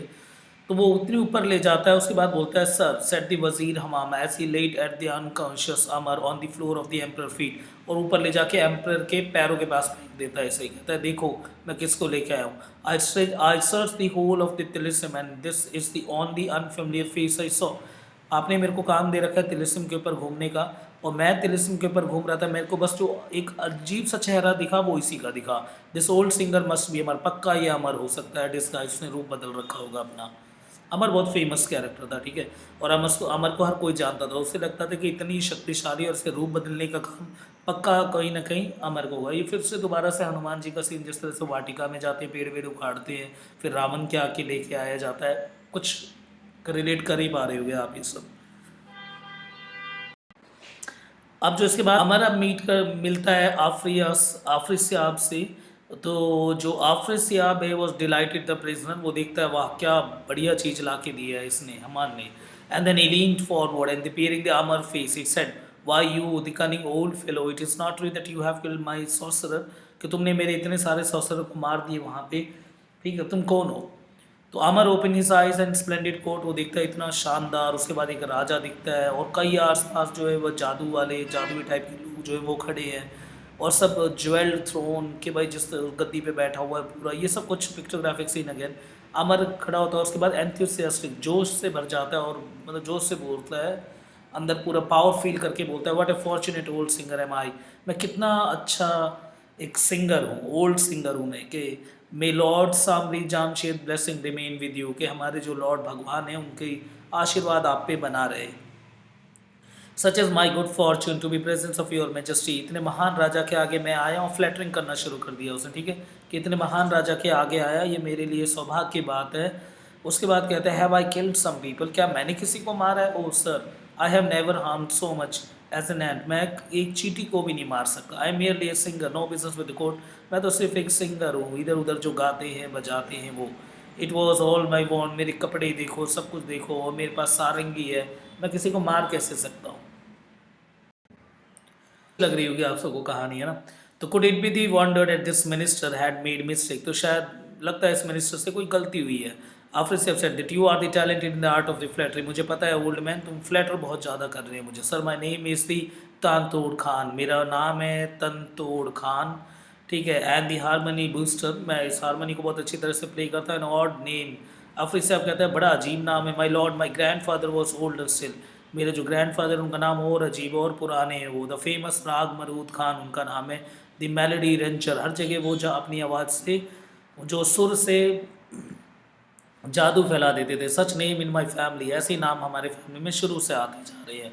आई केम फ्रॉम द हिंद, मैं हिंद की साइड से आया हूँ, सर्विंग द कोर्ट, मैं किंग लंदूर के पास था, और जो लंदूर सरेंडर टू हमजा, लंदूर राजा ने हमजा को सरेंडर कर रखा था, देखो किस तरह झूठी कहानी फैल रहा है। I too join the Hamza camp, मैं भी हमजा के कैंप में था, along with the rest of the Landhoor squadron, जैसे ही लंदूर राजा जो थे उन्होंने हमजा को कैप्चर किया और हमज़ा की आर्मी में ही मैं था, तो वहीं के उनमें से उन्होंने मुझे उठा लिया। मैं तो सिंगर हूँ। One day I had gone with the Landur sport register a little outing. When we returned, we found that the Landur and the Hamza had disappeared. एक दिन मैं गया लंदूर के साथ, उसके साथ 4 ट्रिकिस्टर जा रहे थे जो बेवकूफ़ बनाते हैं, यानी बहुत गेमबाज हैं। लंदूर और हमजा डिसअपीयर्ड, दिखे नहीं। उसके बाद आई लुक देम, सारी जगह देखा। My lord the old singer continue. उसके बाद ओल्ड सिंगर आंसुओं से भर गया और बोलने लगा, मैं अकेला रह गया, मैं बस ये चाहता हूँ मैं वापस चला जाऊँ। They force me to come and them or and rocks entered your tilism. उसके बाद क्या हुआ, and force to my god but the 4 trickster would not let me go. पर जो उसके साथ जो 4 ट्रिकिस्टर थे उन्होंने मुझे वापस जाने नहीं दिया। यानी कहने का मतलब आई हैड गॉन, लंदूर के 4 ट्रिकिस्टर के पास गया था मैं, और जब मैं वापस आ रहा था मैंने देखा लंदूर और हमजा गायब हो गए थे। और माई लॉर्ड, मैं ओल्ड सिंगर हूँ। और उसके बाद वो आंखों आंसू भर दिए उसने। You can not imagine my loneliness, आप नहीं पता कर सकते मैं कितना अकेला हूँ। मैं सिर्फ ये चाहता हूँ to return to my country, कि मैं वापस जाऊँ। पर वो जो 4 ट्रिकिस्टर थे उन्होंने जाने नहीं दिया। उन्होंने ज़बरदस्ती मुझे आपके इस एरिया में, तिलिस्म एरिया में फेंक दिया, और उन्होंने वो 2-3 सॉर्सरर्स को मार दिया वहाँ पे। Sir I am an old fashion man, मैं तो बहुत ही ओल्ड फैशन हूँ, देख सकते हो मौत और मौत के कितने करीब हूँ। मेरे बूढ़ापन देखो किस तरह से। Only the last night I was able to give them slip. I was passing through the forest, मैं बस जंगल के इस तरफ से आ जा रहा था कि आपके मिनिस्टर ने मुझे पकड़ लिया। And such adulation please the emperor, इतनी प्यारी तरह से बोलना, इतना फ्लैटरिंग वर्ड का यूज़ करना, एम्प्रर खुश हो गया। ऑल राइट ओल्ड फेलो, ठीक है, तुम अच्छे लग रहे हो, सही लग रहे हो, तो अपने अब तुम्हें परफॉर्मेंस दिखा के प्रूव करना पड़ेगा कि तुम सच में एक सिंगर हो। और सर वो बोला ठीक है, that it's would be the performance of my life, ये मेरी लाइफ का सबसे अच्छा परफॉर्मेंस होगा, क्योंकि कितने महान राजा के आगे जो है मैं परफॉर्म करने वाला हूँ। उसके बाद वो कहता है कि ऐसे कपड़ों में कैसे करूँगा मैं, तो मुझे कपड़े वपड़े ज्वेलरी वेलरी ला के दो ताकि मैं अच्छी तरह से परफॉर्म करूँ, ये मेरा लास्ट परफॉर्मेंस होगा। और आप ये मत सोचना सर कि मैं आपके ये कपड़े वगैरह ये सब लेके भाग जाऊँगा। अगर आपको शक है तो आप एक काम करो, झूठे गहने पहना दो मुझे, और वो अगर आपको शक है या आपके दरबारियों को शक है। ये सुन के फिर से आप उसके जो कोर्ट रहे वो हंसने लग गए, कहने अरे यार ये तो सही चीज़ है जो हमारे कोर्ट में आके गिरा है। अब एम्प्रर इससे सो माई डिट ऑल्सो अम्यूजिंग परफॉर्मेंस, परफॉर्मेंस बहुत अच्छी थी। द ऑडियंस गैदर्ड, सारे इकट्ठे हो गए। द रिंकल्ड ओल्ड मैन ने ड्रेस बहुत ही फेस्टिव टाइप के कपड़े पहन रखे थे, फैशनेबल ज्वेल्स वेल्स सब कुछ, सब हंस हंस के पागल हो रहे थे। Boeing the acknowledgement, the old man took his बांसुरी लिए उसको प्ले करना शुरू करा। और कितनी अच्छी, और बॉडी की जो मूवमेंट थी वो इतनी फाइन, और इतनी कि सब जो है जो भी हंस रहे थे पहले उसके ऊपर वो एकदम से इंथ्रॉल हो गए, मिसमराइज हो गए, चकित हो गए उसके मैजिकल वॉइस के साथ साथ, और इंस्ट्रूमेंट प्ले करने की शक्ति और साथ साथ डांस को देखते हुए। The sun was beginning to set up the palace attendant come to the light. इतने में क्या हो जाता है कि सन जो है वो अब सूरज ढलने लग जाता है। सब जो है अपने लैंप को लेके आते हैं परफॉर्मेंस देखने के लिए, क्योंकि अब रोशनी उस समय बल्ब वल्ब तो होते नहीं थे, तो लैंप्स वगैरह लिट कर लिया गया। अब इतने में अमर ने इसी बात का फ़ायदा उठवाया, डांस करते हुए उसने उस लैंप में से एक स्लीपिंग पाउडर पास कर दिया, और स्लीपिंग पाउडर से जो है राजा वाजा सारी प्रजा जो है वो सो गई है ना। और ही कोलैप्स द मोमेंट ही, जैसे ही वो राजा उठने की कोशिश करता है वो भी गिर जाता है। अमर ने फिर क्या करा, he grab the emperor diamond crown, सब कुछ उठाया, and then he not the ears and gather the everything, जो भी वैल्यूएबल चीज़ है सबको उठा के अपने पाउच में डाल दिया। उसने एक बड़े लेवल पे लूट मचाई वहाँ पे। और अमर ने उसके बाद क्या करा, एम्परर के फेस को काला कर दिया, और उसके बाद जूतों की हार पहना दिया उसके ऊपर। और जितने भी बाकी जो सॉर्सरर्स थे, इंपॉर्टेंट सॉर्सरर्स थे, उनको to make them look like all the kinds, उन एनिमल वाली लुक, जो किसी के सर पे गधे का वो लगा दिया सर, किसी का मुंह बेबून की तरह कर दिया, सबको छेड़ वेड़ के वो वापस निकल गया। आई शिल डिस्ट्रॉय योर किंगडम। उसके बाद बोला उसे Amar, then scribbled a note, एक नोट लिख के गया, oh Afrasiyab, unfortunately for you I am very much Amar, मैं ही अमर था, मैं तुम्हारा बेवकूफ़ बनाया, और मैं अमीर हमज़ा को, मैं रिलीज़ अमीर हमज़ा को छोड़ दो, एंड हिज आर्मी, और उसकी आर्मी को भी, लेट अस लीव तिलिस्म, उसके बाद हम तिलिस्म छोड़ के चले जाएंगे, ना नहीं तो मैं तुम्हारे पूरे इस किंगडम को ख़त्म कर दूँगा। कहने का मतलब है कि अमीर हमज़ा को कैप्चर कर रखा था किसने, आफरिया साहब ने। इसीलिए आफरी से आपको शक था अगर अमीर हमज़ा को हमने कराया तो पक्का अमर आएगा। इसीलिए वो चेक करा था और अमर आया और अमर आके उनके पूरी आर्मी को मजा चका के चला गया और बोला उसने कि उसे छोड़ दो, अगर नहीं छोड़ता है तो उसके पूरे किंगडम को ख़त्म कर देगा। इतने ही क्वेश्चंस देख लो आप एक बार, सारे क्वेश्चंस ट्राई करने की कोशिश करना। Which part of the story would you like the best, ये डाल सकते हो। इट इज़ अगेन, इसमें कुछ सही गलत नहीं है, ये आपका चॉइस एंड प्रेफरेंस वाला क्वेश्चन है। While reading the story did you find it relevant to the modern times, ये इंपॉर्टेंट क्वेश्चन है, इसे जरूर करना। Who is favourite character, again important question करना। Among all the different adventure of the voyages the three boys Amir Hamza, Amar Ayyar और Muqbil Wafadar, the most thrilling और adventurous कौन है? बिल्कुल सही है, जिसके नाम पे ये ट्रिकिस्टर, ठीक है, तो वो ही होगा Amar Yani. Do you think that Amar Ayyar and his friend Amir Hamza and Mukbil Wafadar could be ever the real mortal dagger as they always help with some gift or the chance event?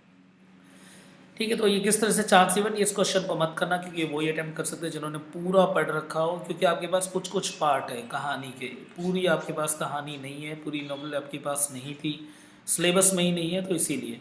How would you punish a character such as the wazir Bakhtak को किस तरह से आप punish करोगे, again आपके ऊपर है किस तरह से अटेंड करना चाहते हो। अब ये आता है उर्दू में, उमरो अय्यर या अमर अय्यर एक फिक्शनल कैरेक्टर है as an Ayyar. Tilism Hoshruba an Urdu recension Islamic epic है, इस्लाम की एपिक का नाम क्या है? हमजनामा। ओरिजिनली इन पर्शियन लिखा गया था, उसी का ये ट्रांसलेशन है। He was the first written during the Mughal emperor Akbar के टाइम पे लिखा गया था। ये सब कुछ याद रखना है आपको, है ना, ये हिस्टोरिकल ग्राउंड है आपकी राइटिंग की। और मैनी स्टोरीज और नॉवेल्स भी लिखे गए थे मॉडर्न उर्दू ऑथर जैसे कि ज़हीर अहमद, मकीन अकलीम कलीम, सफदर शाहीन, है ना, ये और उस समय के राइटर थे। उमरो अय्यर एक थीफ है, एक मोस्ट फेमस जो कैरेक्टर है of the हमजनामा after Amir Hamza, तो इस हीरोइक एपिक है, ठीक है। उसके बाद इसमें दिखा रखा है किस तरह से वो अलग अलग जम्बील यूज़ हुआ है, जम्बील का मतलब पाउच बैग में वो अलग अलग चीज़ लेके गायब होता रहता था, तो एक थीफ दिखा रखा है, एक उस तरह का शरारती टाइप थीफ। अब यहाँ पे एक न्यू स्लाइड ऐड कर रखी है हमारी टीम ने, तो इस स्लाइड का वैसे तो कोई लेना देना नहीं है इस वर्क से, पर फिर भी है ना, for the sake of humanity, कि हमारी जो टीम है वो एक नया जो है बच्चों के लिए, स्पेशली गर्ल चाइल्ड के लिए फ्री एजुकेशन का वो लेके आना चाहती है प्लेटफॉर्म। तो उसके लिए अगर आप थोड़ा बहुत भी शेयर या कंट्रीब्यूशन अगर आप कर सको, देखो कोई फोर्स नहीं है यहाँ पे, अगर आप करना चाहते हो तो आप ये जो नंबर है नीचे 888262, कितने ये अमाउंट कह सकते हो कि 10 रुपीज़ से लेके आपको जितना करना है आप इस पर डायरेक्टली पेटीएम कर सकते हो, ठीक है। कोई फोर्सफुली नहीं है, दोबारा मैं बोल रहा हूँ ये, ठीक है। बाकी टीम मेंबर्स, बाकी मेरी तरफ से ये है कि मैं आपको फ्री एजुकेशन प्रोवाइड करूँगा। मेरी कोर्स जो है कभी भी आप पेड कोर्स में नहीं देखोगे इसे, फ्री। बाकी मैं आपके साथ लग के आपका सिलेबस जो है वो पूरा कवर करवाऊँगा। बाकी ये जो नन्हे मुन्ने बच्चे हैं भाई, इनके लिए जो टीम है वो कुछ करना चाह रही है, तो ये आपके पास नंबर है, इस पर आप ये कर सकते हो कि मेरे एजुकेशन के बदले या जो मैं आपको पढ़ा रहा हूँ या सिंपल टीचिंग के बदले या जो भी कुछ समझो, थोड़ा बहुत भी अगर आप शेयर करना चाहते हो तो इस नंबर पे आप आके शेयर कर सकते हो। बाकी इरादे बिल्कुल जेन्युइन है हमारी टीम के, ऐसा कुछ नहीं है कि इसका कुछ उल्टा सीधा यूज़ होने वाला है, ठीक है। तो बाकी आपके ही ऊपर है ये, ठीक है, आपको जितना लगे जितना सही लगे। बाकी मैं तो देखो अपना 100% दूंगा। बाकी ये टीम मेंबर्स जो है वो खोलना चाहती है गर्ल चाइल्ड के लिए, basically up to 5th class, ठीक है। तो अगर आप कंट्रीब्यूट कर सकते हो तो बहुत बहुत बहुत अच्छी बात है। That your small share bring smile and care, ठीक है। बहुत ही ब्यूटीफुल लाइन लिख रखी है, 2 छोटे छोटे बच्चे हैं, ठीक है। बाकी आपके ऊपर है, अगर आप दिल से करना चाहते हो तो ही करना, ठीक है। तो बस ये उनकी तरफ से एक मैसेज था जो मैंने आपको यहाँ पे बता दिया। इस स्लाइड से आगे मिलेंगे। वैसे तो ज़्यादा डेडिकेटेड ये क्या है, ये स्टोरी बेस्ड है कि स्टोरी के ऊपर अच्छी पकड़ होनी चाहिए। उसके साथ साथ आपको इंट्रोडक्शन में और कुछ कुछ पार्ट और, ताकि आंसर राइटिंग में आपको हेल्प मिल सके, वो भी ज़रूरी है। AAH है ना, the adventure of Amir Hamza, ये भी लिखा गया। वैसे हमारे पास क्या अमर है ना, तो अमर इसका वो है। देखो पहले कुछ नहीं देखना, आपको वेस्टर्न क्लासिक स्टाइल से जो है ये राइटिंग किससे इंस्पायर्ड है वो समझना है।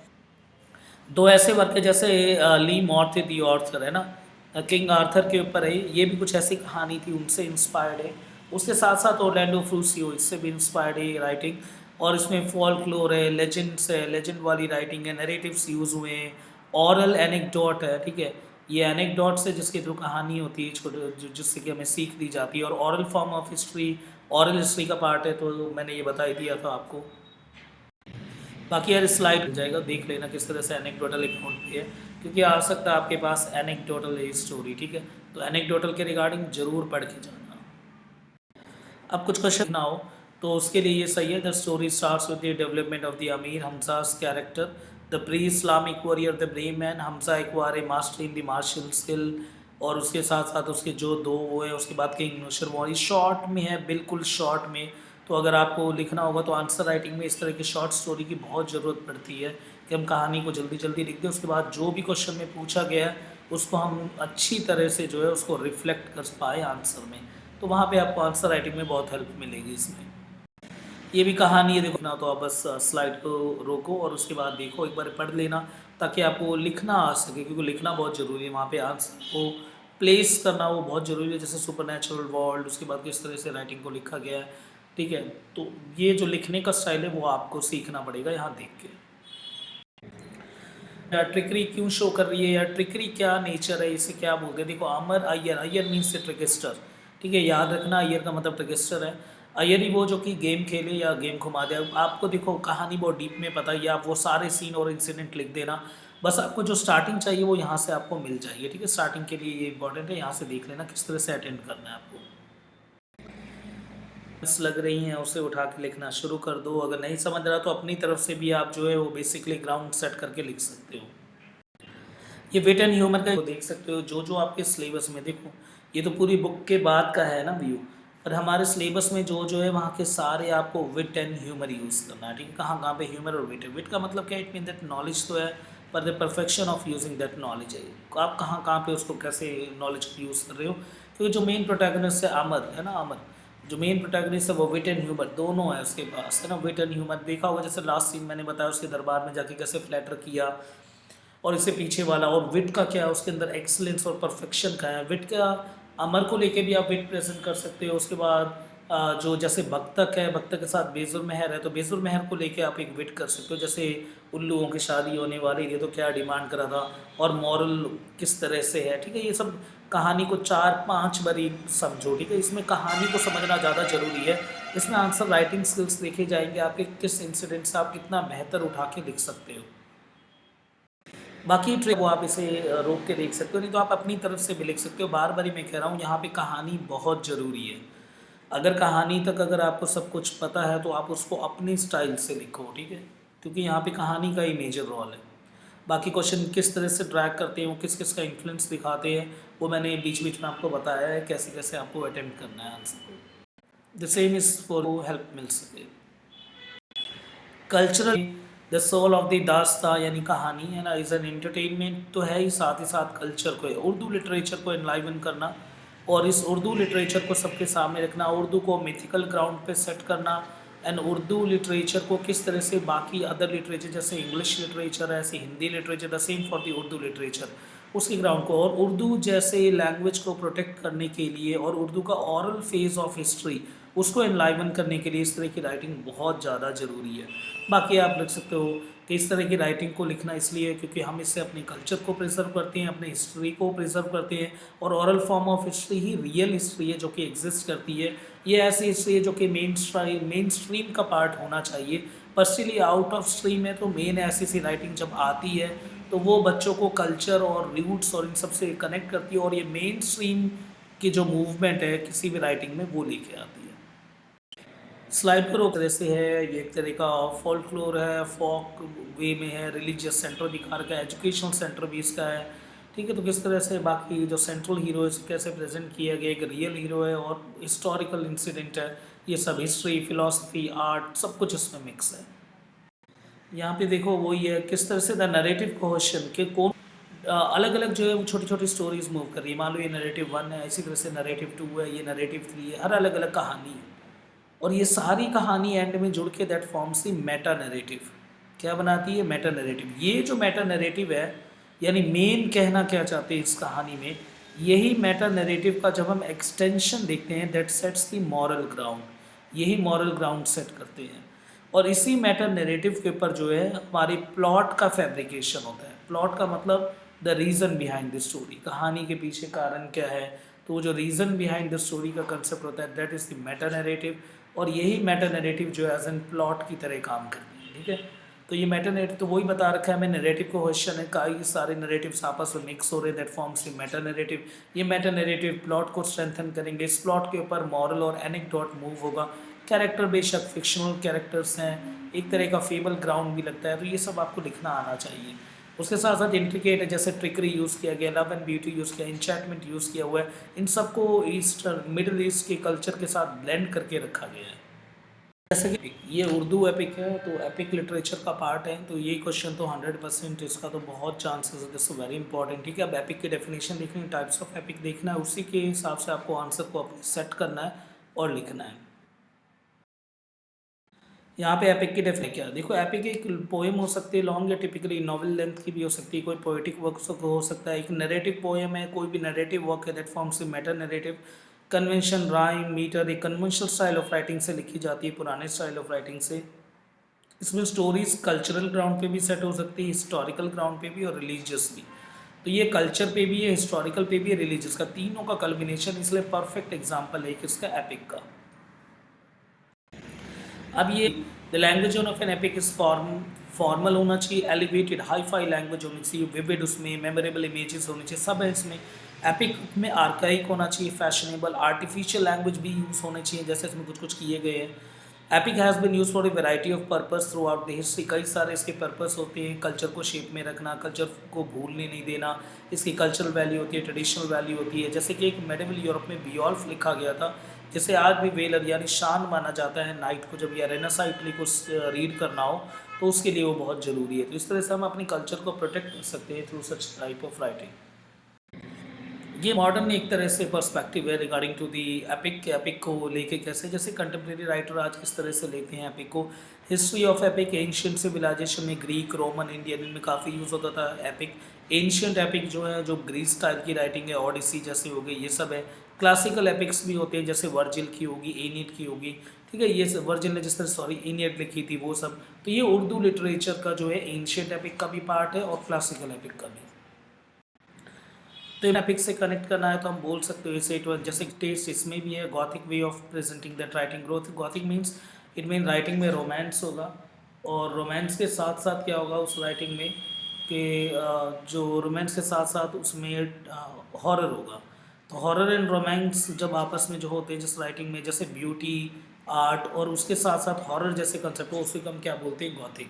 सच type of writing is called the Gothic style of the writing. जैसे कि गैब्रियल ग्रेशिया, मार्क्वेस की 100 year of solitude, James Joyce की यूलिसिस, ये सब इसके एग्जाम्पल है।